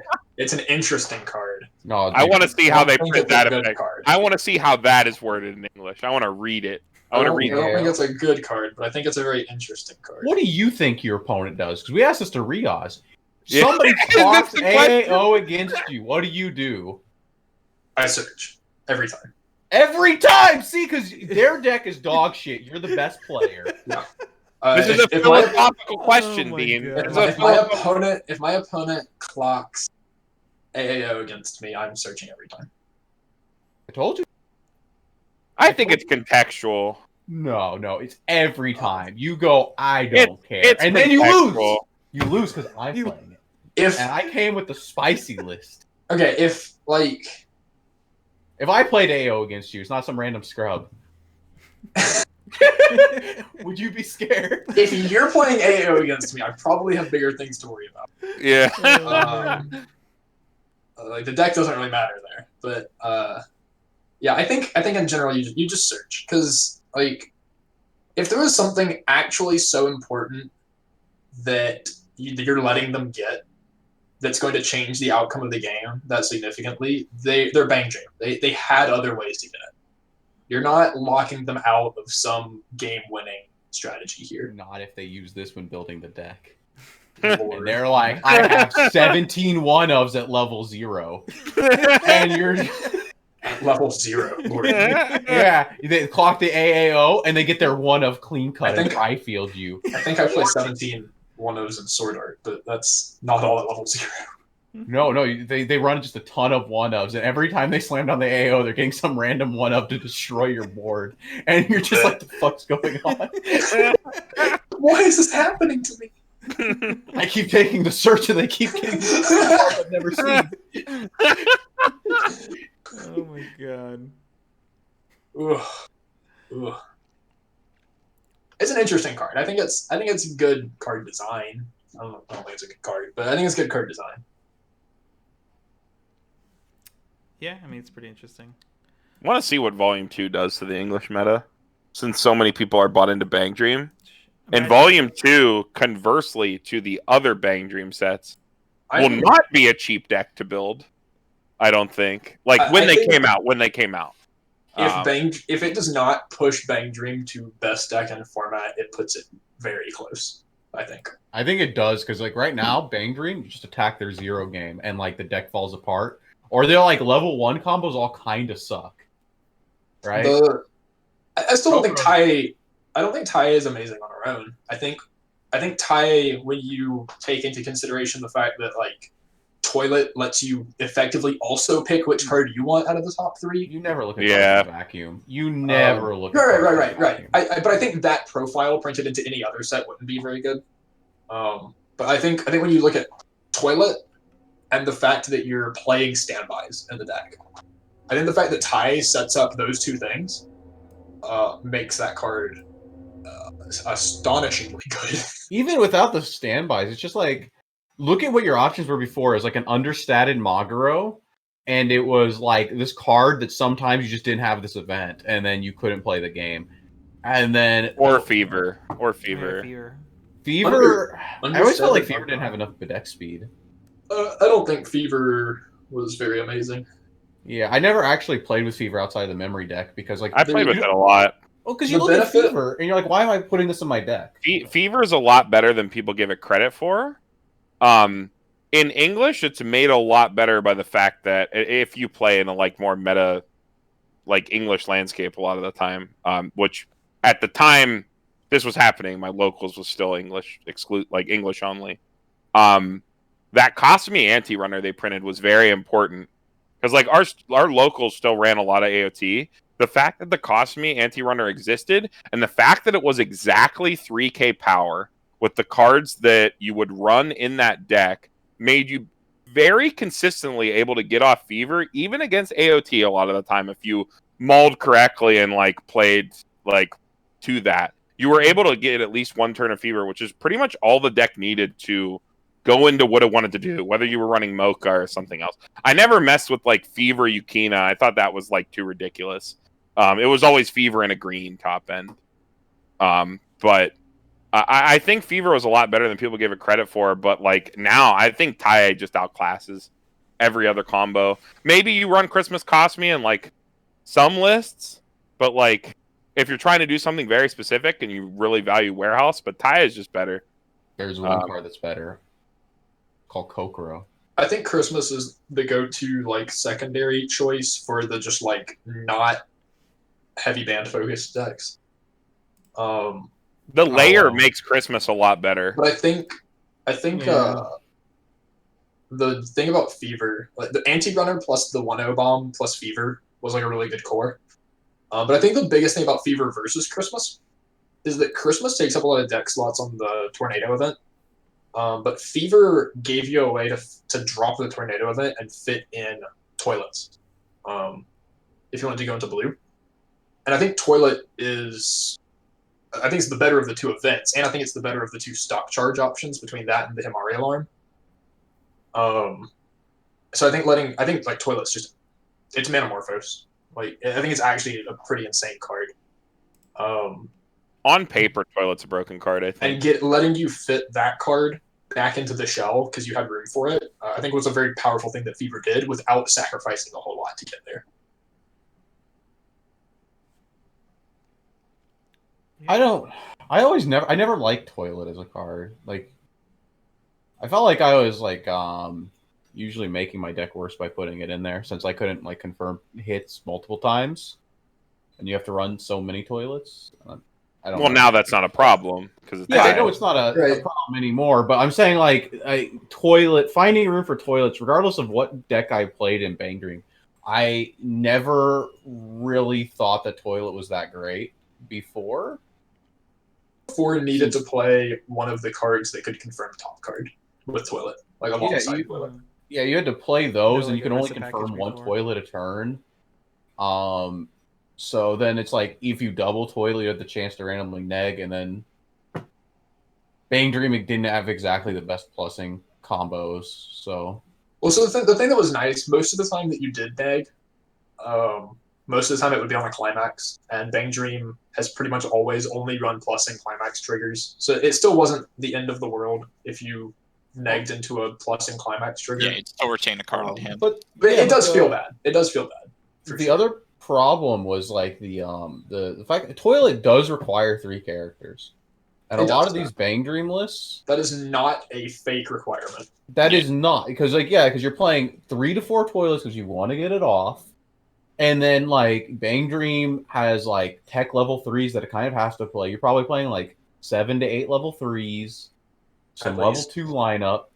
And then, like, it's not uncommon to just have this hand. Like, I can't play the game. I have, like, 3 Toilets in hand, and, like, I can't put 3 characters on board. Or I have to, like, shove up my Brainstorm. I have, like, 3 level 0, like, back row cards and 3 Toilets. I have to triple Toilet blind. If I whiff a single Toilet, I lose. And then you don't even have your Brainstorm anymore to actually use the stock you just got. I think like that is like a thing that like people would ignore sometimes with the Toilet, and I was like, it was a real like actual downside to the card. But like I said, Tai, like you guys said, Tai just fixes top check. all that. Fixes all that, and it sits at 6K. Like it's the only Bang Dream combo that sits there and holds board. And by that I mean beats your opponent's random like garbage card. Yeah. Like Lock 1-0 is 6K, I think. I do like the lock combo off bar. Yeah, that I don't think that combo is very good, but I think it's 6K. I think it's If you want to run 4-3, bar at really level cool. 1, it's a solid combo. Why not just play the stupid Rand 1-0? Well, I mean, like, You get Mocha for free. if you're playing Ross, it's not bad, you know. I don't think the card was designed for. I think it's the competitive better. meta in mind. I think it's the better of the two Ras combos. Oh yeah, Probably. what's the other one? The Choo Choo or the Yeah, Choo Choo or whatever. The other one's not very good. Yeah, it gives on reverse search to another character. What's I think on reverse search is actually nowadays. I think we've become kind of like desensitized to it because it's so common. I think it's underrated. I think it's still it doesn't give you deck speed. Mm-hmm. And that's what we're used to now, right? Is milling a lot. Combos that mill a lot, cards that mill a lot and get us to our second deck fast. And Unreverse Search doesn't do that. But it does give us like immediate minor compression, which isn't non-existent, and it gives you the exact cards you need to keep playing the game at like the most effective rate.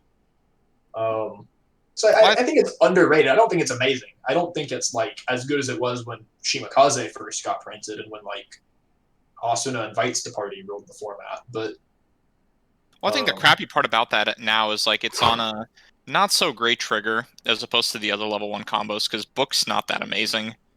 And it's by itself it's 4K and yeah, it can give on reverse search to itself, but like what other card are you giving on reverse search to, right? Like what are you usually comboing it with?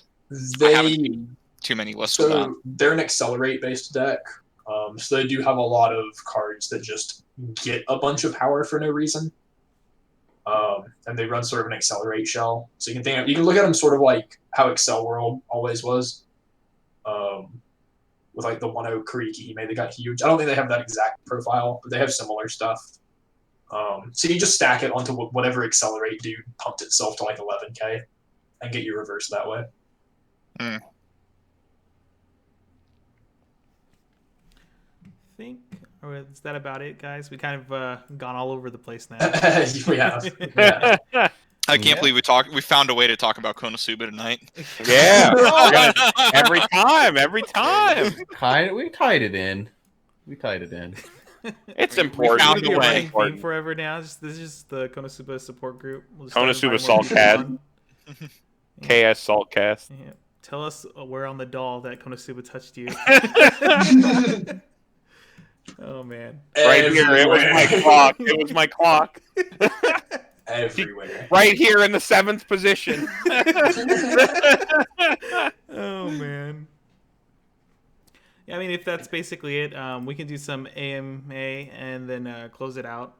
So yeah, if anyone has any questions, they can go ahead and post it in chat or on our Discord. As always, we'll do any of the Patreon questions first. So the first one is from Tony. He asks, do you prefer consistency in a deck, such as like Pants/Wind, Slime, and Priestess Goblin Slayer, or unlimited power, such as Konosuba Explosion or Bird Cage Diva, or big brain decks, for example, in English Sunshine builds that focus on deck manipulation, or some other basis that I'm not thinking of?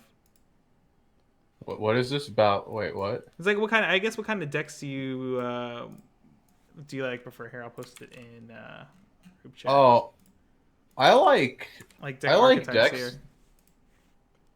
I guess. Is this what you sent? Yeah, that's the question. If you need to read it. Oh, Yukina sucks, dude. I like decks that let me like control what's going on. Right, like 8-gate Persona let me control things.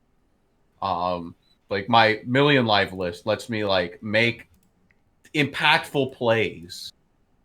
If my deck doesn't like let me make impactful plays, it's probably just something I'm playing because I like the pictures on the cards.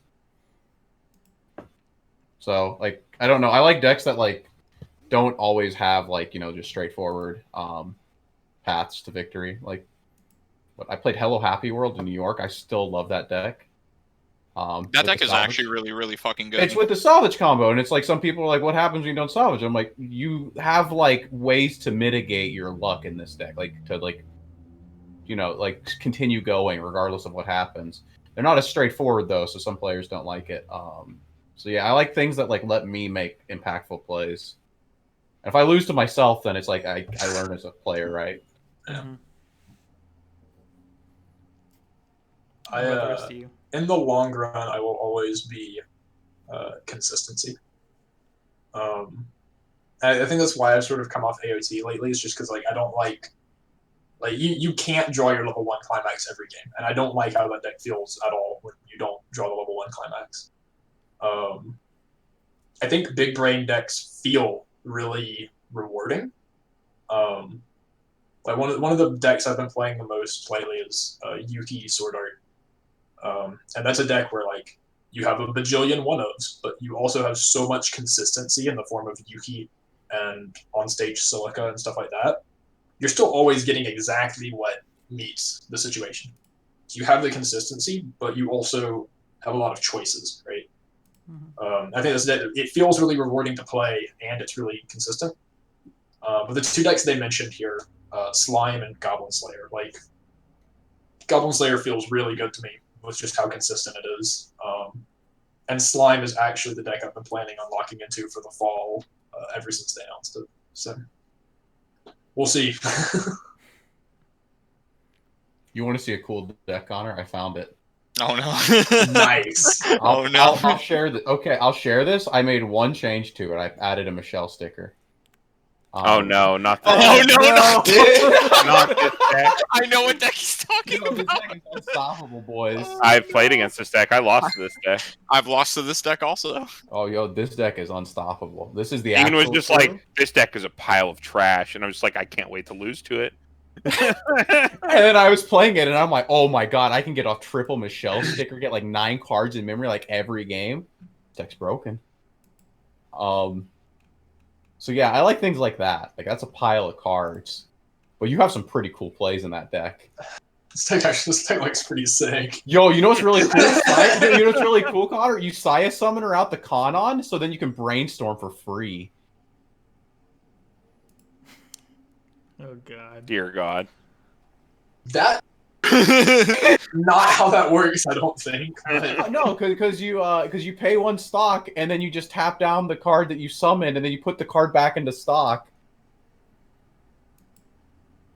Don't you still have to pay a stock to brainstorm? Yeah, but if you hit on the brainstorm, you can search another. If you hit 2 on a brainstorm, you can search a Canon and get your Sure, back. sure. I do like the Saya brainstorm actually. When I was testing Fever with the toilet, I played the Saya brainstorm with 1,000 power makes you respectable. Kasumi 500 assist that had the when you play a character look at top to confirm toilets. Mm-hmm. Is this just 6 comeback for empty comebacks? Yeah, 6 comeback, but then it has bags. You can pay. You can play. You're playing 1 bun. Did you just draw it when you need it? Okay. Who's next on this question? Oh, yeah, that looks cool. Go ahead, Carmen. Okay, so I kind of don't like classifying sets and sort of like deck art. So Pantswood Slime, Priestess Goblin Slayer, Konosuba Explosion. I don't like classifying decks as saying one's big brain, one's this, one's that, or the other thing. But I like to tune every list I intend to play for consistency. I'll play Summer Pockets. People call Summer Pockets a high roll deck, but I will tune that deck to be as consistent as it can possibly be. And then I'll say, okay, this deck archetype is this might be a little high rolly. However, my personal builds of those decks will always be tuned to consistency. And that goes for every single archetype that you can come up with, whether it's big brain or big power or big finisher or high roll throughout the game. I'm always going to tune it to be as consistent as it can possibly be. That's just how I like to play. I think Weiss is a game where you see so many cards and they go through so quickly. It works in the opposite direction where you actually don't have the space for all those weird one-ofs and stuff like that, especially because you can't control when things go to stock and things like that, or things go to clock. I think that you need to have even more consistency in this game than a lot of people think. It's not like Yu-Gi-Oh! Which is where I think a lot of people come into Weiss from that, and they think, I can run all these weird cards for these weird situations. You need to prioritize consistency very, very highly. But yeah, that's sort of my take on it. I don't like sandboxing sets and decks and climax splits to be certain archetypes, but I think all of your decks should be consistent. Mm-hmm. What about you, Nico? I like fancy explosions. Of course you would. Found Johnny. I think I lean more towards just comparing it to like the Japanese kind of like take on the game. I feel like I lean a lot more towards like the explosive top ends as opposed to like the consistent top ends, if that makes sense. Yeah. But I feel like if it makes sense, the route I usually try to make sure the route getting to that top end is as most consistent as possible. But then I like the big flashy shit at the end. It's always impressive. I do Except like you know, Dynasty double 2-3. Yukino Musashi will never kill anybody. Yeah, no one's died from that combo. You thought that was good until after New York, and I was like, Nico, I played this 3 I've times. never on killed PC. anyone with Yukina. Yukina's never killed anyone. No, Yukino this sets whole up the game- finishing hold turn, on. man. Before I met and like talk with Dean, I'm like, Yukina's the best fucking card. I just play one of this card and my opponent just fucking dies. And then I met Dean and he's just like, Nico, Yukina just never kills anybody. And then my Yukina just started to never kill anybody. And I was like, what's going on? What's happening? You guys are looking at me in New York, and I've got like 11 stock, and I'm like, I got double Yukina Musashi on this guy who's 3-1. He's fucking dead. And then he lives at 3-5, and I'm like, holy shit, this top end sucks. Oh man, so many people live through that at New York. That was so ridiculous. I'm just like, I don't even know. I'm like, I don't think it's my deck. My deck seems strong. There's some garbage happening. Oh man. Yeah, man. See, just Yukina sets up the kill turn. That's right. Which is vanilla swings. Yeah, vanilla swings is your kill. Vanilla swings are what kill people. Yeah. I guess It doesn't really work anymore because Goblin Slayer's a deck, so... True. I guess for myself, it's just like I value a lot of consistency. I don't really need the super flashy top end, even though it's really fun. I like watching people die from like 2-4, and as their life slowly drains from their eyes, and realizing that they're not gonna cancel from 2-4 is always great. But I mean, yeah, when it comes to tournaments, I always like grabbing things that are like super consistent, even if there's nothing flashy going on. That's why I played Fate at Worlds, because I thought it was a good deck, and like I thought I could just sit there and cancel and let my opponents kill themselves, but that didn't work out too well. Unless you play 13 zeros in Life, Love, Life, Sunshine. Oh yeah. Yeah. Correction, he played Listen. 12 level heroes. 12? No, 13! 12? I Y'all played 13 and I thought I was insane. Y'all are But still way too I ate high. shit for it in Y'all are Toronto. still way too high. Eight or bust. 8 You're or right. I need 8 foil level zeros, and my climax is foil. 4 Conon, 2 anti-runner, 2 runner. That's it. That's it. Done. Oh man. Yeah, I mean, even like as far as Sunshine went, when I played Sunshine a bunch last season, like that deck to me was just always like ridiculously consistent, and like I don't know what it was, but every game I would always top check a climax and put it to the bottom of the deck, and then just like Ruby my deck away, and then I got like 2 cancels at the end because I like know where a couple climaxes are. That always felt good. So like, yeah, I don't know. It just felt super consistent to me as well. So I think that's it for that. Next question here is from Sencha. They ask, who's your guys' most hated player matchup? Oh my god, this is so easy. Every single time I sit across from Kit King, I'm just like, I've already lost. I've mentally defeated myself already. You don't understand. Every single time it's in tournament, it's like, okay, Nico versus Kid. I'm like, Jesus fucking Christ, here we go again. Kid is so strong. Oh, Well, man. like, so I think what really sucks, though, is, like, the player matchup is, like, Kit's a really good player, but he has a tendency to get extremely lucky a lot. And that's what's really frustrating. It's you have somebody who knows what they're doing, who's also getting lucky, and you're just like, please, why? Why is this happening to me? Same as Nico. It's really cool. I remember I was playing Card Captor Sakura, and before I went to the shop challenge, the last event that we really did, I was like, man, book gold bar. I randomly get some climaxes in hand, so I'm gonna play 3 drop climax salvage. I like post mulligan had a 4 climax hand trigger gold bar blind stock book, and then I'm level 2. I look at Kid, I'm like, good thing I put these in. Ditch 3 climaxes, still have 1 in hand, can't even get rid of it. Refresh 5 despite ditching 3 man. climaxes that turn. I'm like, I don't even get to play the game against this guy. I don't even get to play the game. There's not, my deck just implodes. It's like you sit across from this guy. I still like had the this guy regional in where we played tournament, round passed one, turn twice man. at level 0. I have like 9 clean stock, and then I randomly die. What are you talking about? That wasn't me. That was Kit. Fuck No, you. I'm saying, yeah, it's a kid. It's always kid. You're I'm disgusting just being sack too. bullied You're on like this. a local king too, but kid is the most disgusting. Kid is like, oh my We are God. not trying to make this a bully stream, by the way. Oh, No This is a bullying. bully stream. I haven't I get like bullied by kid. I haven't been to enough like out of region events. I don't think to have like an out of region like hated player matchup. Dean bullies me a lot when I play him. He bullies I himself think as it's well. Like 1-7 against you? Yeah, he's like Dean's always just like my opponent is sacking me. He always makes me feel bad. No, I'm just joking. I don't know. You guys have played with Andy, but Andy and I have some silly games. Me and our other guy Brian, we all have silly games too. But we've played so much together. I guess that's normal. Thankfully, I've never lost to Kit when sitting across from him. I've only ever lost to myself when he's sitting across the table from me. So my answer has to be the only person that I've ever seen win a game off of triple kaleidoscope at table 1 in round 4 of Swiss. Oh The one and only Michael Broderick. Oh god, fucking Broderick is really powerful. Yeah. He is. I love Broderick. I met him once. Yeah. He's a cool Broderick- guy. Broderick is the good. strongest I, player. So strong. Broderick is the strongest player. I never feel I- like I'm. Thought Mikasa was strong enough. I was wrong. Yeah, It was Ilya. It was Ilya and Miyu the whole time. You sit down against him and he's like playing Kaleidoscope, and you're like, okay, I've won this game. This is the. Oh no, formality. trust me. The moment Yeah. I looked up and saw who was sitting across from me, I knew that I had not won that game.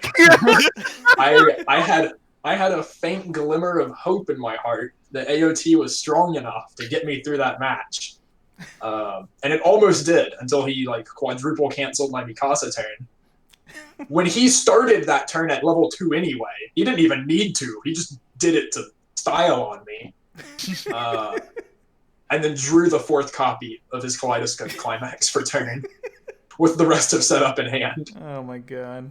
and proceeded to dunk on me. Thanks. Man, Broderick is such a good choice. Appreciate it. I just every It's time okay, I play won that against him regional. too, man. It's just like I think it was like 2-3 or 2-2 or something really dumb at one of the team regionals in Chicago against Broderick. And then he was like at like 3-5, and I was like, he's dead. I'm so compressed. I'm playing Konosuba. What's gonna happen? And then he only double kaleidoscoped, and it killed me because I ate everything. That's what I said. That was the next What? round. That was He's- round 5. Oh man. Yeah. I got to get destroyed by him, and then you got to get destroyed by him, That was and then we got to meet each other in top 8, and we both complained Oh, about let's it. not even talk about that top 8 match. Clinton Chan, I guess, would be number 2. Holy shit. That man defies math for me. I won my game. You guys suck. Yep, it's true. We You suck. guys watched my game. I'm just like, wait a minute, what's happening here? Why is this man not dying? We It's did the okay. math. Kit- We Kit did the was- math. Kit was my gatekeeper because I had to play Gurren Lagann and Cinderella Girls after that. Oh yeah, that regional. Yeah. Yeah, Kit was the real final boss, and then I got to sit back for the rest of the tournament. Man, who would be like my one spook matchup? I don't know. Every time I fucking sit across from Dean, Dean's already like saying he's lost the game, but I'm sitting there going like, "This is it. I'm dead. Dean's gonna do some wacky shit. I'm just gonna lose." You have refreshed 2 and 30 and double canceled me.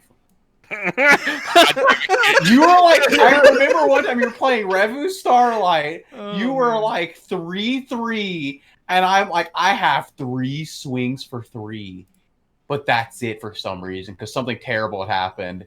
And then you're like, I have 2 climaxes in deck, double cancel, and I'm like, oh, pretty cool.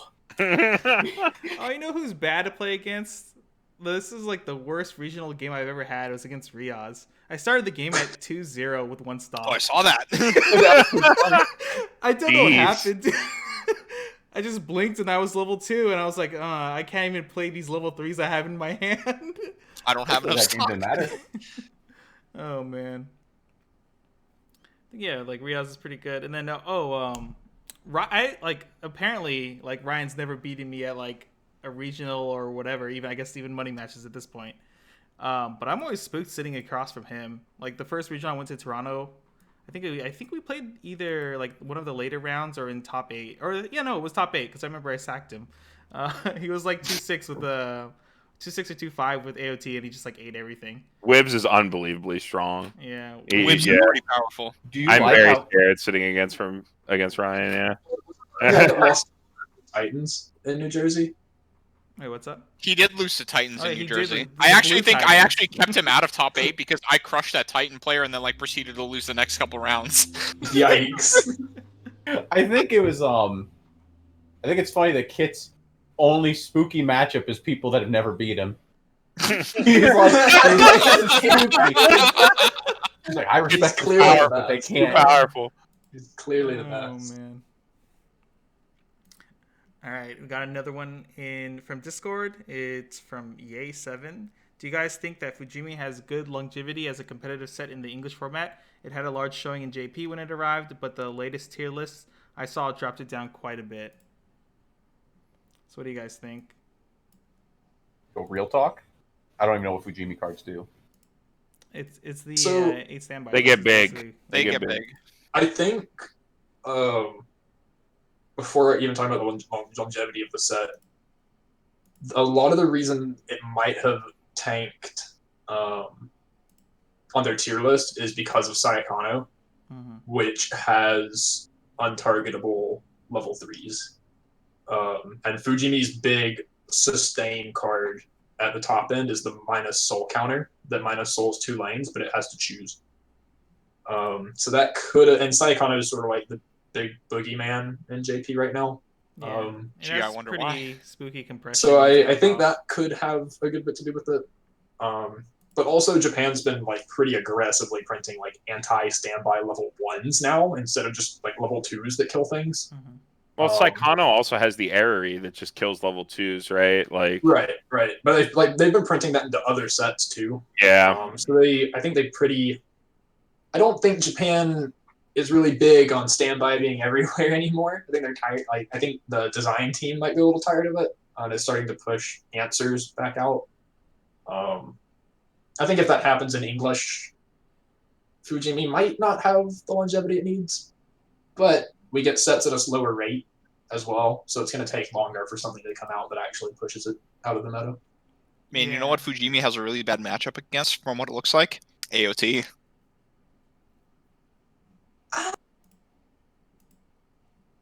Well, not really. AOT. think so. AOT Towards the top can end, go over like the lane. because if you're saying their sustain is that event, AOT's like, cool. I So- have these expert.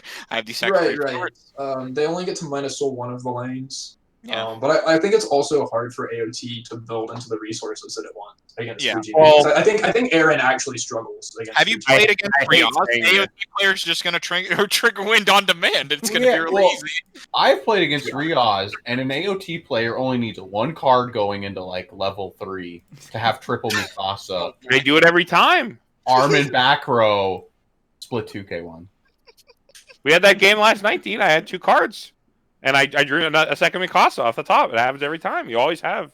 You always have the full combo. Deck's blessed. right after Attack on Titan 2 came out, I played it in a regional in Atlanta, and top 4, I went into level 3 with only a move gear in hand. I drew for turn. I move geared a Brainstorm, hit my Brainstorm twice, drew 2 Mikasas, or like searched 2 Mikasas, drew the third off of one of them, drew the climax, and killed my opponent. Yeah. Powerful deck. It just happens sometimes. I think Fujimi will do fine, I think. Yeah. I think that the coolest part about the deck, it doesn't do it as well as Fate, because nothing does it as well as Fate. But Fujimi can race itself to level 1, and like if your opponent isn't very aware of what the deck is doing, which in a regional environment is going to happen, because you're going to have people be like, I've never seen this set before in my life. And you swing in twice going second, and the damage sticks, and your opponent's at like 0-5, and they go, clock myself to 1, stand by out this 11-5. You can no longer win board the rest of the game. Like, that's pretty strong, no matter what you're playing against. And people love Data Live, people love DXD, people love the properties that are in the set. So you're gonna one of those properties go in the good deck. Yeah. DD does a little bit, but you got the idea. Rest in peace, Data Live. Yeah, Data Live, unfortunately. It's alright, they got their own set coming out. Yeah, they're gonna have their set soon. That'll come to English. I think that'll come to English for sure. Yeah, everybody loves Data Live. I hate it. It made me pay $30 to go watch a 30-minute movie. Listen, dude, that movie was like a little over an hour long. No way, dude. I remember going to the theater and being like, "This is horrible. This is like 45 minutes." My rejudgment was really bad. Let's not even talk about that movie. But yeah, Fujimi's a fine set. Going forward, like post Konosuba movie, it might drop off a bit because Konosuba movie will make Konosuba less interactive at level 1, depending on if we get the re-edit cards or not, or even if we don't, if they play the other level 1 combo, if they play the new level 3 combo, or even the old level 3 combo, it answers Wally finisher games very well, because it completely dodges the attack step. So your sustain no longer works either. So if Konosuba becomes like the massive boogeyman, then maybe Fujimi falls off a bit. Otherwise, I think you're fine. I don't think you have to worry about Memory Snow very much. Their support is good, but like it's nothing to be super afraid of if you play smart into the matchup. Yeah, I pretty much agree. I don't think it's gonna fall off anytime soon. It might like towards early next year maybe, depending on how, like you said, how much Konosuba takes over everything. Unfortunately, we have no idea since there's no regionals happening, so we don't really know. But yeah. There's an actual thing to notice as well with Fujimi. Isn't it like viability is tied to player skill? Or like, because like, isn't Fujimi like a standby deck? Doesn't that inherently mean that it probably has like lower? I guess I don't know if Fujimi is a set. Does it have low deck speed? No. It has pretty fast. It can turbo through its first deck very easily. It has very good deck speed. The deck speed slows down once you start establishing like your board of 2/2s and stuff. But as far as getting into your second deck, it can get into its second deck fairly quickly. I think that's the big thing that people won't be ready for if they're English only players, is like a standby deck that has extremely good deck speed. It plays the pay 1 ditch character check top 4, add anything. And it has a clock costed Amagi, where when you play a climax, you clock yourself to check top 4. So, and then a brainstorm. Is it a hard deck to play then? I guess is it like a very... Is it an actual hard deck to play, or is it brain dead? I guess. Well, how are we saying, like, what are we defining as hard here? Because like I feel you have to, like, I feel like I think it has a. It doesn't take a lot to play the deck well because of the inherentness of a wall. Right. You're sitting on fat guys and just sort of living through that. I think there are some like intricacies, especially in the early game, right, where you're having to balance your clock costs on your Amagis and actually get into the setup. Where like better players are obviously going to excel with the deck more, and top end with like, oh, do I play another healer or do I like save my stock for something else? Yeah. When do I play my restander? I think stuff like that. Like there are a couple of intricacies, but baseline, it's a standby deck. Like it's the biggest standby deck. So if all you do is play fat guys and sit on them, you're still gonna be doing what the deck wants to do. Okay. I was just like curious because I know some decks that have come out, it's like they're strong decks, but they're held back by the average skill level because like it might be good in Japan, but like English players might not be able to get to play as much, or like, might not be as good at the game due to like because it's like hard to have as diverse of locals, as big of locals. So some decks I feel like are held back by just like the average skill level of the English meta, where it's like, why would I play this when I can just play down like double Yukina? Yeah. I think that factor, like I said, will keep it around longer, because I think that players below a certain skill level don't think about the level 0 into level 1. Like, they don't think about that interaction as much, which gives anyone playing Fujimi, like, even if they don't realize it, an inherent advantage. Because the second that deck gets to level 1, it won't lose board. Yeah. Like, in every lane that a 2/2 goes down. Because the deck has the back row every game. You run, like, 4 back rows. Like, you always have it. That's the condition for it to gain power. It's like 2,500 per back row slot. And it sits at 11.5. And then, like, you just start walling. So because that level of player and below doesn't think about that progression, means that, like, you're going to get those out more often if you're playing Fujimi, which is going to keep the deck around longer. Because that's always going to be strong. Like, it doesn't matter what you're facing again. 11.5 at level 1 is going to be always good. Yeah, I mean, just like the baseline of everything, you know, makes it tough to deal with, especially if you're not prepared for it. So it'll stick around for quite a while, just on that alone, like you said.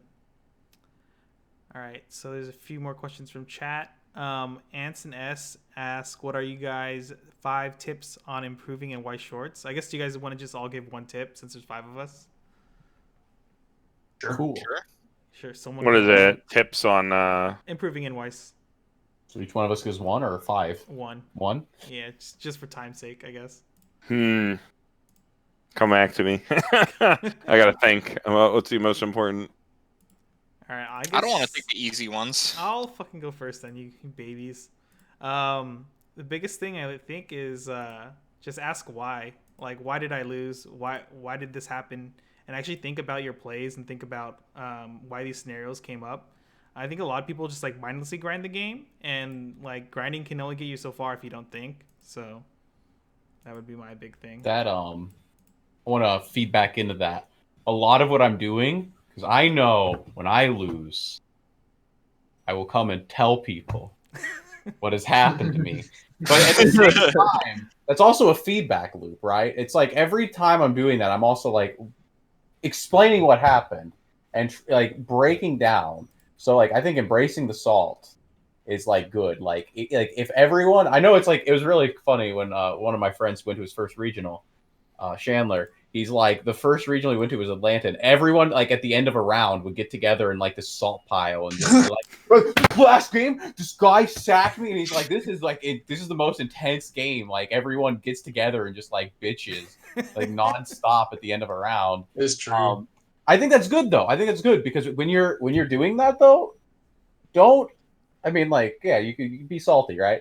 But like, also think about what you're being salty about. Think about like, what is it that happened? You're breaking that down. You're reinforcing what happened in that game. You're not just forgetting that game. You're using that, and then think like, okay, wait, yeah, okay, I may have triple triggered here, but like, what was the chances of me triple triggering? What was the chances of this happening? Sometimes there's nothing you can do, but more times than not, you can actually look at the stats and be like, maybe I made the wrong play, and then you can learn it. You can grow as a player.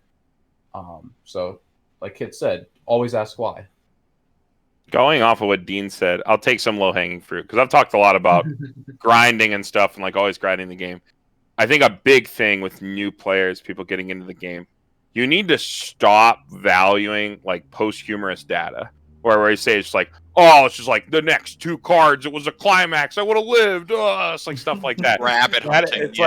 It's like completely worthless thought. Weiss is a game about making the statistically best play in the moment with the information you have available. If you made the right play in that time and things didn't go your way because of like the way your deck was ordered and stuff like that, you can't think about that kind of stuff unless, of course, you had like some sort of way to manipulate your order of your deck, like with Love Live Sunshine or some stuff like that.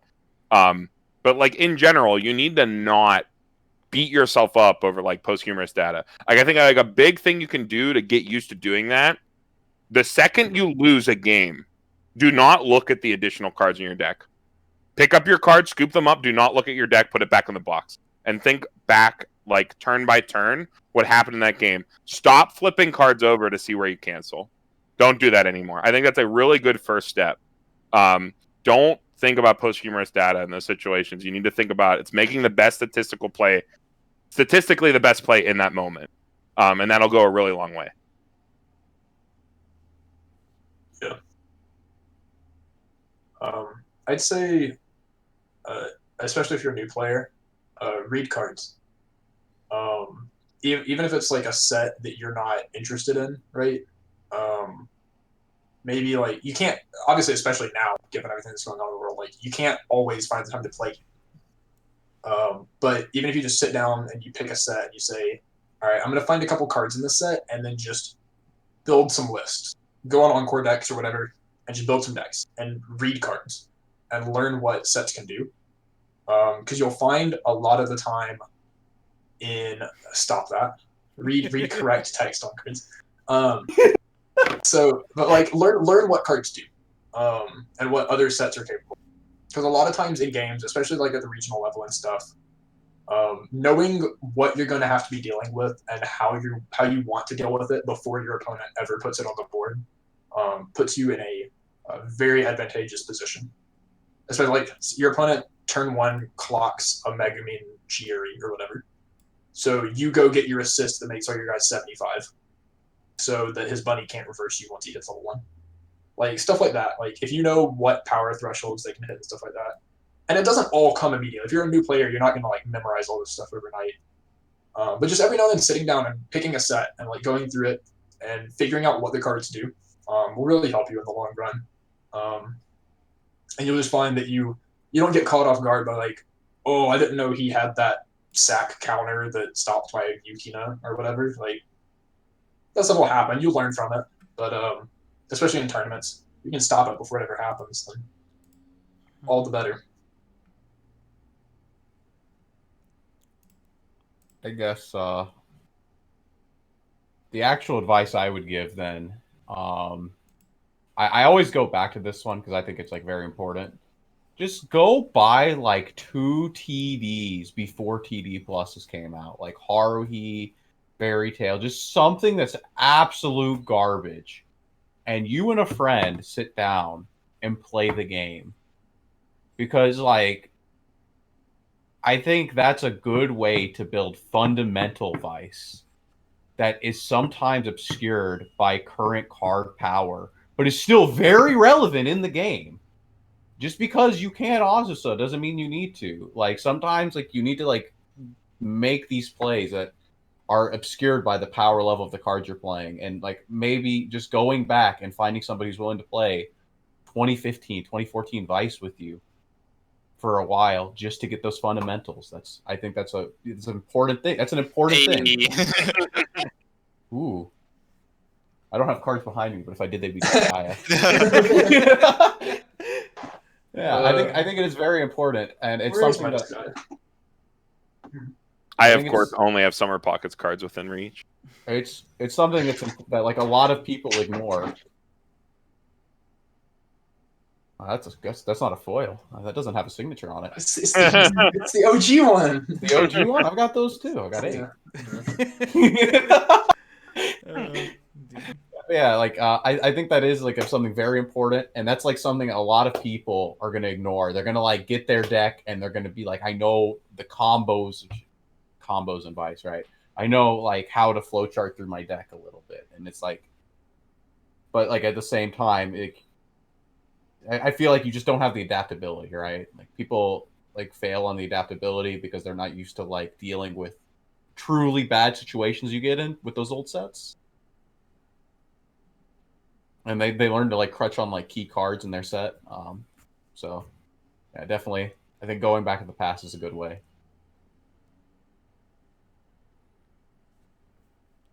Did you do anything, Nico? I did not yet, no. Nico doesn't have any way to improve. Yeah. Buy the cards with your favorite waifu on them. You just turn the card sideways and your opponent dies. I don't see what the problem is, dude. You're like turn 2, you start hearing the American anthem, and you slam 3 characters in the climax. I hear the Star Spangled and the rocket red glare. If you want to improve as a player, you play 1 2-soul in your deck, and when you draw it, the game's telling you something. Okay, so real talk. This is like off topic. I played a Tsubasa waifu deck back when I was stationed in Korea, and I played a 1 of 2 soul in there just to make people upset. I've dropped that 2 soul multiple times, and it has made multiple people very upset because it won me the game. But if we're talking real talk, I think another big thing is knowing your deck state and knowing where certain cards are at any point in your deck, because it helps you in certain matchups. So to give you an example, let's say you're playing like Connor, for example. Let's say you're playing Yuki Sao. You run a whole bunch of one-ofs. You need to know where your one-ofs are, like, because every single matchup is going to be different. You're going to be needing different cards in every single matchup. So you're going to need to be able to get access to those. So you're going to need to be able to be like, shit, it's in my stock. I know I'm going to need this card in this matchup. I need to pay this out of stock, stuff like that. Yeah. I don't have anything like too big to expound upon, like on that, but just knowing your deck state. Also, I think we've talked about this before, knowing your soul trigger count, knowing where your climaxes are, all that, that's very important for a new player. Yeah, just keeping track of everything. Yeah. This is all good stuff. Good stuff. Let's see here. One from Kai Shoji. Hey, Kit, real quick. What's up? We missed one from Discord. Oh, we can do it after this one. I was going to go back to it because they posted it. Okay, later. yeah. Would any of you ever try to intentionally cause a double loss with Ifrit in the finals at a regional? Well, I know Kit would. I would. I said I would. And then the rule book says would. otherwise, so I can't do it anymore. Unlucky. Yeah. If the rules allowed me to, I would do it. I'd be like, it'd be like, I'm taking you with me, motherfucker. Yeah. Like, if there's no way for me to win, you're coming right with me. I love BMing in the most retarded ways. So yes, I probably would, but I don't think I would put that in my deck. I was about to say, how did you make it to the finals with Ifrit in your deck? You play one, one-up, right? dude, You play that one you for stop those times you get really salty. And you're like, I haven't played this all day, but you came here and you ruined my tournament experience. So my turn to ruin yours. Oh my god. What about you, Connor? Would you do it? I think so. If the rules still made it like end in a draw, right? Yeah. I think I would, rather than in finals, I would do it in like top 8 or top 4 to make them try to decide, like, figure out who actually moves on to the next stage. That would be really funny to try to watch the Bushiroad judges figure it out. Because like someone has to take that seat at the top 4, right? Yeah. Theoretically, I mean, I guess they could just give that person a win and neither person moves. But that would be the ultimate meme. I think he'd confuse the judges a lot more, making them try to figure out who moves on from top 8. Yeah. All right, let's see here. Imagine having a bye in top 4. Yeah. Yeah. Let me see. Am I missing any others? No, we only replay games in tops. Weiss. Yeah, that happened. That was pretty funny. I just remember getting back from lunch. Replay games, bounce and then they're Reinhardt. like, oh yeah, this top 4 is gonna happen again. I'm like, oh. Oh yeah, I remember people leaving like, I did it, I made it in top 2, and they come back and they're like, what the? That was some good stuff happening down in Atlanta. All right, I think this is our final question, unless I missed some others in chat at some point. Oh, someone has thoughts on Key 20 set so far. I haven't been following that at all. Like, have any of you been doing it? I know. I think me and Carmen have, yeah. Yeah, it's I think I've been looking at it as more as a support kind of view. The support is really, really spooky for old sets. As a deck itself, I don't think I've looked at it in that light. But Connor, you think it's really good? Yeah. From what you've seen? So I think, as far as the individual one goes, I think Clanad and Little Busters and Rewrite, all 3, I think their decks are so sort of like tightly woven already that they have to get enough good cards to replace like a huge chunk of the deck at once before those decks. I agree. Right. Like completely. Charlotte is one of the only sets with like anti-burn in the way that it has it, where it just stops everything. So I think it has a lot to gain, and I think the support they've given it so far isn't everything that it really needed, but it's good stuff to push the like anti-burn plus now level 3. They want you to play 8 gates. I wish they had given them Kirito support to like ditch one salvage instead of draw one ditch one. This I one's was a little talking about with underwhelming. Carmen that actually, like the Misa Yusa drop search. I was like, man, if this was a drop salvage, a lot of problems. The now zero, they got a now zero. That's when you trigger a gate, you can draw one, ditch one. Yeah. I think they should have printed the Kirito profile on it, where you ditch one, salvage one when you trigger a gate. From South 10th, but otherwise, like, they're getting good stuff to support that deck. Angel Beats, I think, is the winner so far. Oh yeah, Angel Beats. I think the level 3 combo is actually ridiculous. What does it do? I haven't been following. So it's on play. It's a 3/2 95 yellow. On play, pay 1, search your deck. On play from hand or deck, pay 1, search your deck for another copy of it, and play it to stage. So you get all 3 for 4 stock. And then climax combo. When you play the climax, I think it's when you play the climax if it's in center stage. You choose one of your characters and give it on cancel, deal 2, and it's a choice climax. Yeah. So you try field your on cancel burn 2 finisher for 4 stock.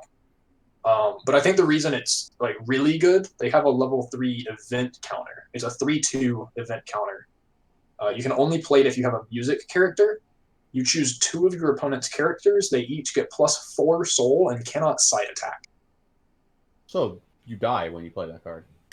Hopefully not. It's like from original Idol Master.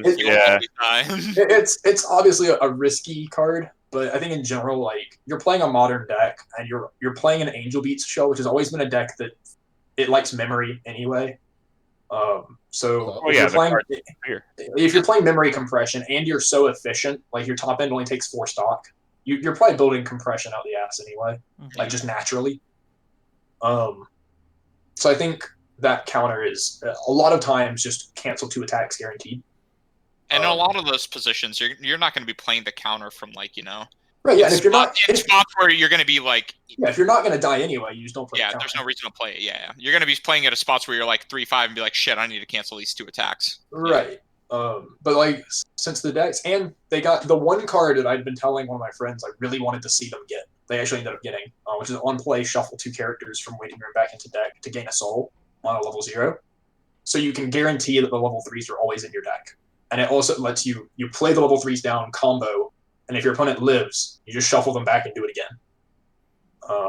And that shuffle 2 back is also a pay 1, ditch a climax, grab a climax from waiting room. So you guarantee your climax again as long as you have any climax in hand. Pretty good card. It's just a good package. I don't know if it'll fit. Really consistent. Yeah. I think it's the top end that Key as a deck wants to play anyway. I don't know. Angel Beats itself still hasn't gotten a level 1 combo, so I don't think that deck is good enough without a level 1 combo. That's like costless. I don't think the standby is good enough. Yeah. Wait, was the standby on a combo? Yeah, it's literally Fujimi's combo. Okay. But the 2/2 is not very good. They have the 2/1 Encore Step change into a healer, but you can't stand it off of the combo, so you kind of get into a weird spot where you can't always like front row it and get your healer. So I think they do want a plussing, just costless level 1 combo. If they get it, Angel Beats has Tornado for consistency, and Angel Beats has a level 3 Yui that I think people probably forget exists. That is a 3/2 hexproof. On play, you pump the soul of 2 characters on your board, and on attack, you can pay 1, ditch 1, bounce one of your opponent's characters, and gain power, which are 3 very good effects. But it's music, so it counts towards your plus soul counter, and your opponent can't bounce it to get rid of your music condition, because the finisher itself is not music. So if Angel Beats itself ends up being good, they have that card. Otherwise, I'm sure there's going to be music, like characters in Key that are worth playing. Yeah. Little Busters, Clanad, and Angel Beats all have music in them, so. Deck seems real good, though. I want it in English. I want it in English bad. I really wish they would release it in English. Yeah, that'd be really cool. I don't think they will, but I'd really like it. Yeah. There's like too many. There's no incentive for them to. There's like too many dead sets. It's only supporting what fucking Angel Beats. It would support Angel Beats and be its own deck. Yeah. Like, it's all designed to work together anyway, like, as well. So, but it does reference like the Charlotte, they have a 2-1 that specifically references the 3-2 now. Now, yeah. So that's a little iffy. But yeah. Well, I mean, we also haven't seen the full card release, so maybe they'll print other stuff. Yeah. maybe. Maybe. The spoilers just started, so. And just asked in chat, what would the level 1 combo be? I think the correct choice right now is the Charlotte 1-0. The now. It's on The now is really strong. It combos with a gate, which also has like one of the best climax arts I've ever seen. Yeah, it does. But it's on attack if you have 2 or more other anniversary or whatever the Charlotte ability trait is. I think it's ability user, literally ability user. Yeah. You look at top 3 or up to 3, choose a character, add it to hand, put the rest in waiting room, and then you gain 1,500. Yeah. So it's a 65-75 with climax in play, which is really big, and it's effectively a Maguro. Yeah. And it's on a good you climax. don't need a reverse either, so right. Yeah. Active in that it's sense. It's 6 or less profile. From review, was that the combo right? 6 or less hand, or no, 7 or less. No, hand? no, it's 2. It's just 2 or more other characters. It's just 2 other characters. You can do, yeah, it's not restricted. Yeah. Okay. Yep. Oh, interesting. You just need to literally be playing the game. It's like the Goblin Slayer combo in that sense. It's like if Yeah, you're not having a bad game, you're doing it. I think the clan ad combo is not bad either if you want to go into 8 choice.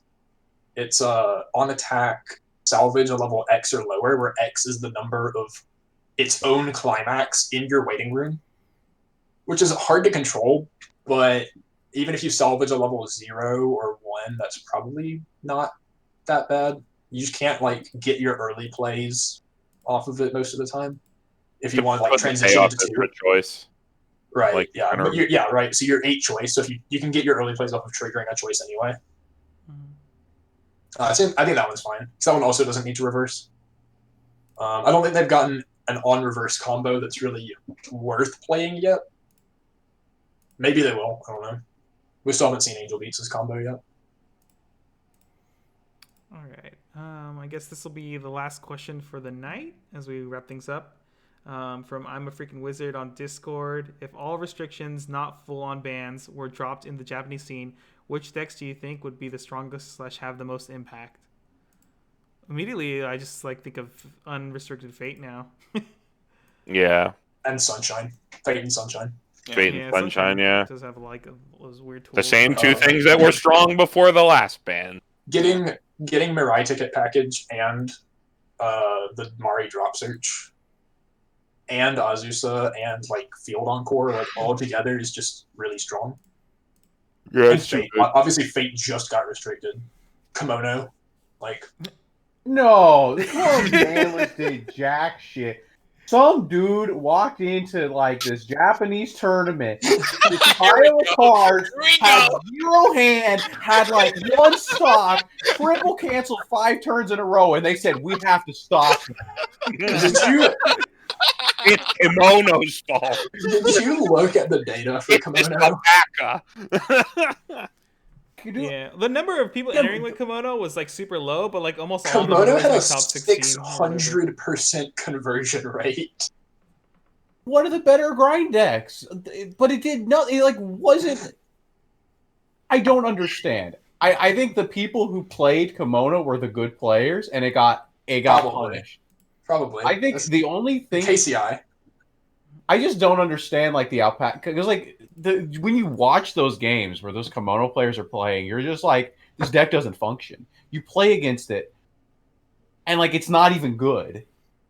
So it was very strange because I play a lot of Kimono. I probably played more Kimono lists than almost anyone in the U.S. at this point. I don't know. I don't think the ban even did anything to this deck.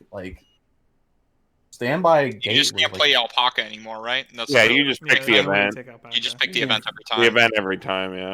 I haven't even played Alpaca in a list for a while because it's just I don't know. I felt like it wasn't doing what the set wanted to. Yeah. I think most sets, if they got unrestricted, would just jump to being valid meta contenders. I think most of them don't deserve to be on the restriction list right now anyway. No. Kantai can come off, Monogatari can come off, Daramas can come off, Buchiusa can come off. Yeah, I don't even think Gochius is even. Yeah. Mari picking Is I wish- CG's good enough? I don't I wish know. it go back to 4. Like, Yeah. CG is definitely good enough because a lot of the stuff that's on their ban list is like their deck Utility. speed. Yeah. Yeah, because you get Azusa, Ricky, and Kome back into the same well, deck. no. I was saying like is like how broken is Kome? Because I think Kome is pretty broken, and I've never played with like a pure Kome. I've just played with Tsuchinoko. Yeah, there's a reason they've never printed it again. Tsuchinoko by itself was disgusting. Yeah. I played against Kome a good bit. Andy has that deck. Kome's ridiculous. Yeah. That card's remember crazy. I bought the I side don't Kome's think in JP and then it was banned immediately, and I was like, oh, this is upsetting. I don't think the rest of that deck pushes Kome over the top though. Oh yeah, because the rest of that deck is just a like not very amazing 2016 deck. Yeah. Like it topped a lot because it had one of the best early plays at the time, and a functional, like it had an efficient top end, one of the best early plays, and it was Kome let it spam Stock Soul over and over again. But nowadays, I like think it was also one of the first decks that had like what is it, tap 2 mill 5 brainstorm, which was relevant for the day. So and then like its power level at each level too, it was like so efficient. Like your level 1 game was like a 7K TP Rin in the center slot. I remember was like I was playing this deck you overseas. just lose center slot every time. TP Rin, like I asked, like, hey, what's the power of that? And they just told me some absurd number, and I was like, what? What the fuck? like 17, I don't know. Yeah. I'd like to see that set get completely unbanned. I'd like to play Cinderella Girls again. Henology, please. Oh, Henology. No. No, never again. Henology, dude, my set kept getting nerfed. On I the wanted to topic buy of it. decks that aren't fun to play against. I bought this, Suba, Henology. I bought this set, and I'm like, I want to play these cool cards. And then they banned it immediately, and I'm like, well, that's okay. I'm going to play the other cool cards. And they're like, no, you can't play the set anymore. No longer legal in Neo Standard. Oh, man. I still remember the fun time we had when we went to, I think it was like, what, Sakura Fest? Your deck got an emergency nerf mid-tournament. Yeah, Oh, the Japanese players, good. the Japanese players and the card shops I went to would let me do like merge, choose not to get a target, search, merge again, actually take the merge now, search again. And I guess there was like a rule clarification at some point, and the people I was playing with did not know about it. And I don't look at the Japanese rule book to see that because the play I was making used to be legal, and they're like, hold up, this is actually disgusting. Pretty cool. I got to start with 3 markers under each of my merge pieces. Pretty cool. Yeah, they thankfully let me take that back. They're like, okay, you can actually choose to get your level 3 since you didn't know that was like a random rule in the rule book specifically because this was too. Oh man, that was pretty funny. Yeah, I think that's it. I guess we'll just close it out, guys. You guys have any? I guess Connor, you have any shout outs for everyone? Any new videos coming out soon? Connor's English Corner. Yeah, when's Connor's English Corner coming back? Unfortunately, probably never. But check me out on BoatsDon'tSink on YouTube because now that we finally have another English set coming out, I should actually have a video for Fujimi soon. Ooh. That's it. That's it. That's all that's coming out. You have anything? Like I want to make more. I can't get anything together that I feel like is high enough quality right now.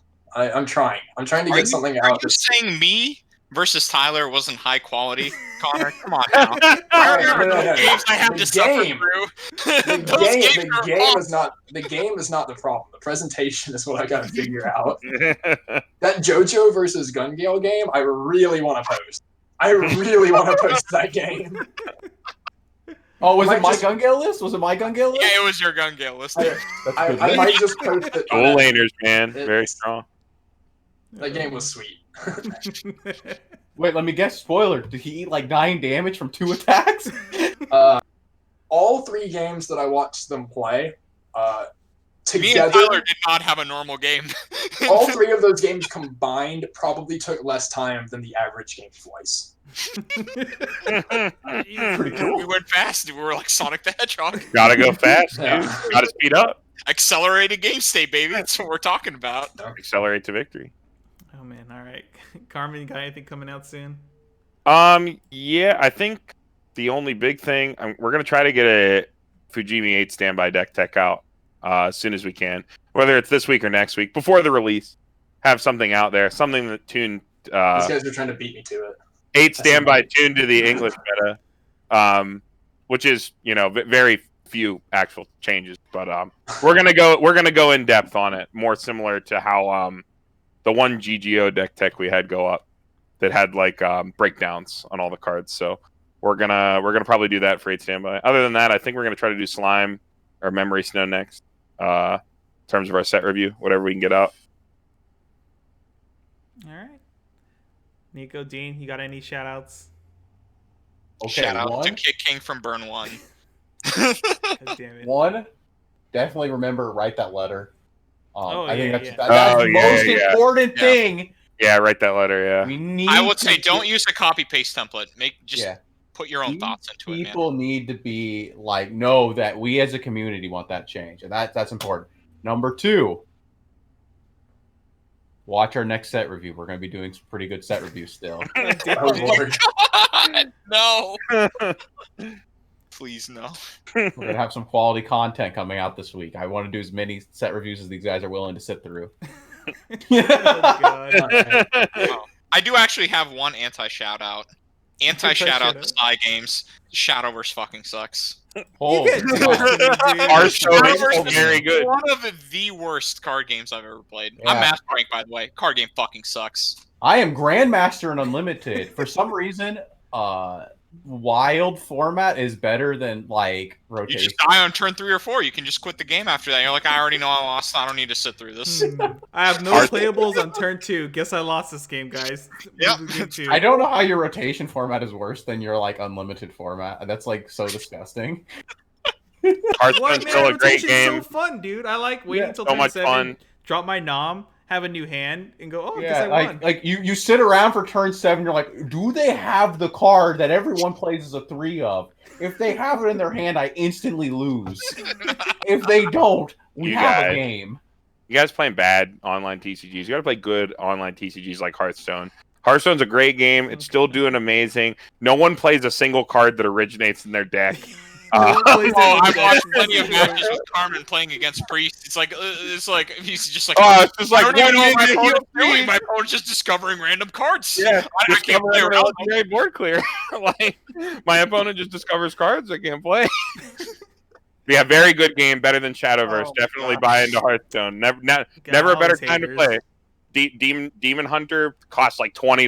Build the deck. You can take it all the way to Legend. Oh, man.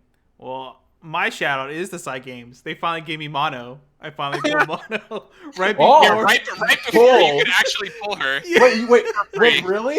Yeah, I'm at 340 or 396 out of 400 on the pack pull thing. You can't even get value out of those last 6. Yeah, I know, right? Like, I'm just gonna open 6 packs and get what is it? The leader, Liz, or something. I thought you already pulled Liz. No, wait, did I? What? Yeah, because you're like, I pulled this other leader that wasn't mine. Oh shit, you're right. No!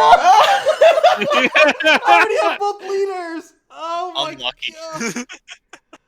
Oh, I hate this. Yo, I game. saw this in Holy chat. crap. Another anti shout out.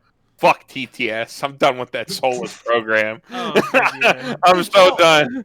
that has to do with just the fact that like card games are inherently social, and Vice is not like the Yeah. most like exciting game without like the the shit talking and the being with your friends thing. Yeah. It's I like- don't have fun at regionals. I don't know about you guys. Regionals fucking suck. Every person I sit across from, I don't even want to play this We game. went back to playing Hold on. I have a lot of fun when we play trios. Well, yeah, but like Trios is always fun. you're having fun with your friends, but you're not like your people across from you. You're like, Rest this in guy. peace, 2020 trios. Rest in peace. Yeah. We're not gonna have singles either. We- So, rest in peace, 2020. Like I don't know. I went back to playing on webcam. It's more fun. I I don't put myself in the game when I'm playing on TTS. Yeah, I this think guy- a lot of people. This A lot guy of- goes 7-1 with webcam. Carmen Yeah. is also really powerful. He's Yeah. in that league of wit like Ryan Wibberley. Carmen is a really powerful player. Something about TTS, man. I can't get myself in the game when I'm playing it. I can't bring myself to care about my opponent's deck state. It's just like, I don't care. What's in your grave? How many are out? It's just like, I don't give a shit. I'm just gonna slam stuff and go. Let's just get this over with. There's something about TTS. I don't know. Maybe if we had something more similar to like Dueling Book or Yu-Gi-Oh! Pro or something like that, it would be it If we wouldn't actually feel had like the a way real it ladder did. system and all that other stuff. I mean, Yeah. even if it was still manual, like Yu-Gi-Oh! Pro and Dueling Book and stuff are still manual. There's something about the way TTS operates that makes it feel very unnatural, not from an ease of use standpoint, but from like I don't know, it's a very emotional reaction. Like, I feel like I've come to dislike it. I mean, we also all burned ourselves out on it first couple weeks of quarantine. It was just like, even in card games, they don't play it anymore. They're just playing Teamfight Tactics all day. They're not even playing TTS anymore. But it's still a good way to play Weiss if you don't have access to actual cards. So that's the good thing about it. Test stuff you don't have, test pre-release stuff. It's good for if you really need to if you're really trying to grind out games and matchups before a regional or something. Mm-hmm. Yeah, it's faster on the pickup. Yeah, right. Especially if you want to make minor changes to decks and test things out. Like, you don't have to go, even if you're proxying otherwise, right? You don't have to go print out a new proxy and all that. It's easy to make minor changes and grind through games real fast and then reset and play another game. So I think that's the big benefit of it. It's a useful tool. I think I'm just burned out on it, maybe. Yep. I guess the last couple things I have to say. One is shout out to Riaz for the $2 super chat or whatever they're calling YouTube. Thanks, man, for hooking us up. Last thing is thanks to Connor for super last minute, hey, get on, we need you. We need to talk. We need to complain about Bushiroad. That's apparently what I'm good at. So, well, like I said, it was literally just like today, and I don't know. I just assumed that it wasn't getting worse for a while, and then I actually looked. I'm like, it's actually getting worse. What the hell? Maybe we should complain about it. Yeah. But yep, thanks Connor for coming on. Make sure everyone to go check out his YouTube channel. It's just BoatsDon'tSink, right? Yeah. Okay, I'll make sure to put a link. Apparently, it's hard to find on YouTube. It's one word and it does have an apostrophe in it. Yeah, make sure you don't whiff the apostrophe. Yeah, just put Weiss in there. I'll put a link in the bottom of the description of this once this ends and everything, so people can get to it. Or I guess if you want to throw it up in chat too, if you have a link right now. Oh yeah, I can do that. Yeah. Other than that, guys, I think that's it. Do you think we're going to be here next week? There's so much news. We didn't think we were going to be here this week. I know. Every time we come here, we're like, I don't know if we can do another episode. There's nothing happening because we're all stuck inside. But then I don't know. This is almost 3 hours. I know. We just sit here and talk shit for 2 hours and then end the stream. And then we're like, oh, we had 2 hours of stuff to talk about. Yeah. All right. Well, I feel like it's going to be a 50-50. I'll try to post a thing on if we're going to have episode 10 or not next week. If anything happens, news-wise, we'll most definitely be on. But I think I forgot too. I think we're going to do some tournament thing. If you're on our Discord, if you might have noticed, there was a tournament channel that has nothing in it and you can't post in it. I've been talking over with Dean and Nico and Carmen stuff on the side. We might be doing an online championship league type, well, not league, but just some online championship event for people that want to play webcam Weiss. Once all that gets figured out, I'll throw it up there on the Discord, so make sure to swing by our Discord if you're interested in that. I'll probably have something up, I think latest would be Wednesday, is when we'll probably finalize everything. Other than that, though, if you guys enjoyed this, make sure to do all the YouTube things. What do they do? Subscribe and like and comment. Go check out BoatsDon'tSink. And once again, thanks for joining us, everyone in chat and Connor. See you guys in the next podcast. Later.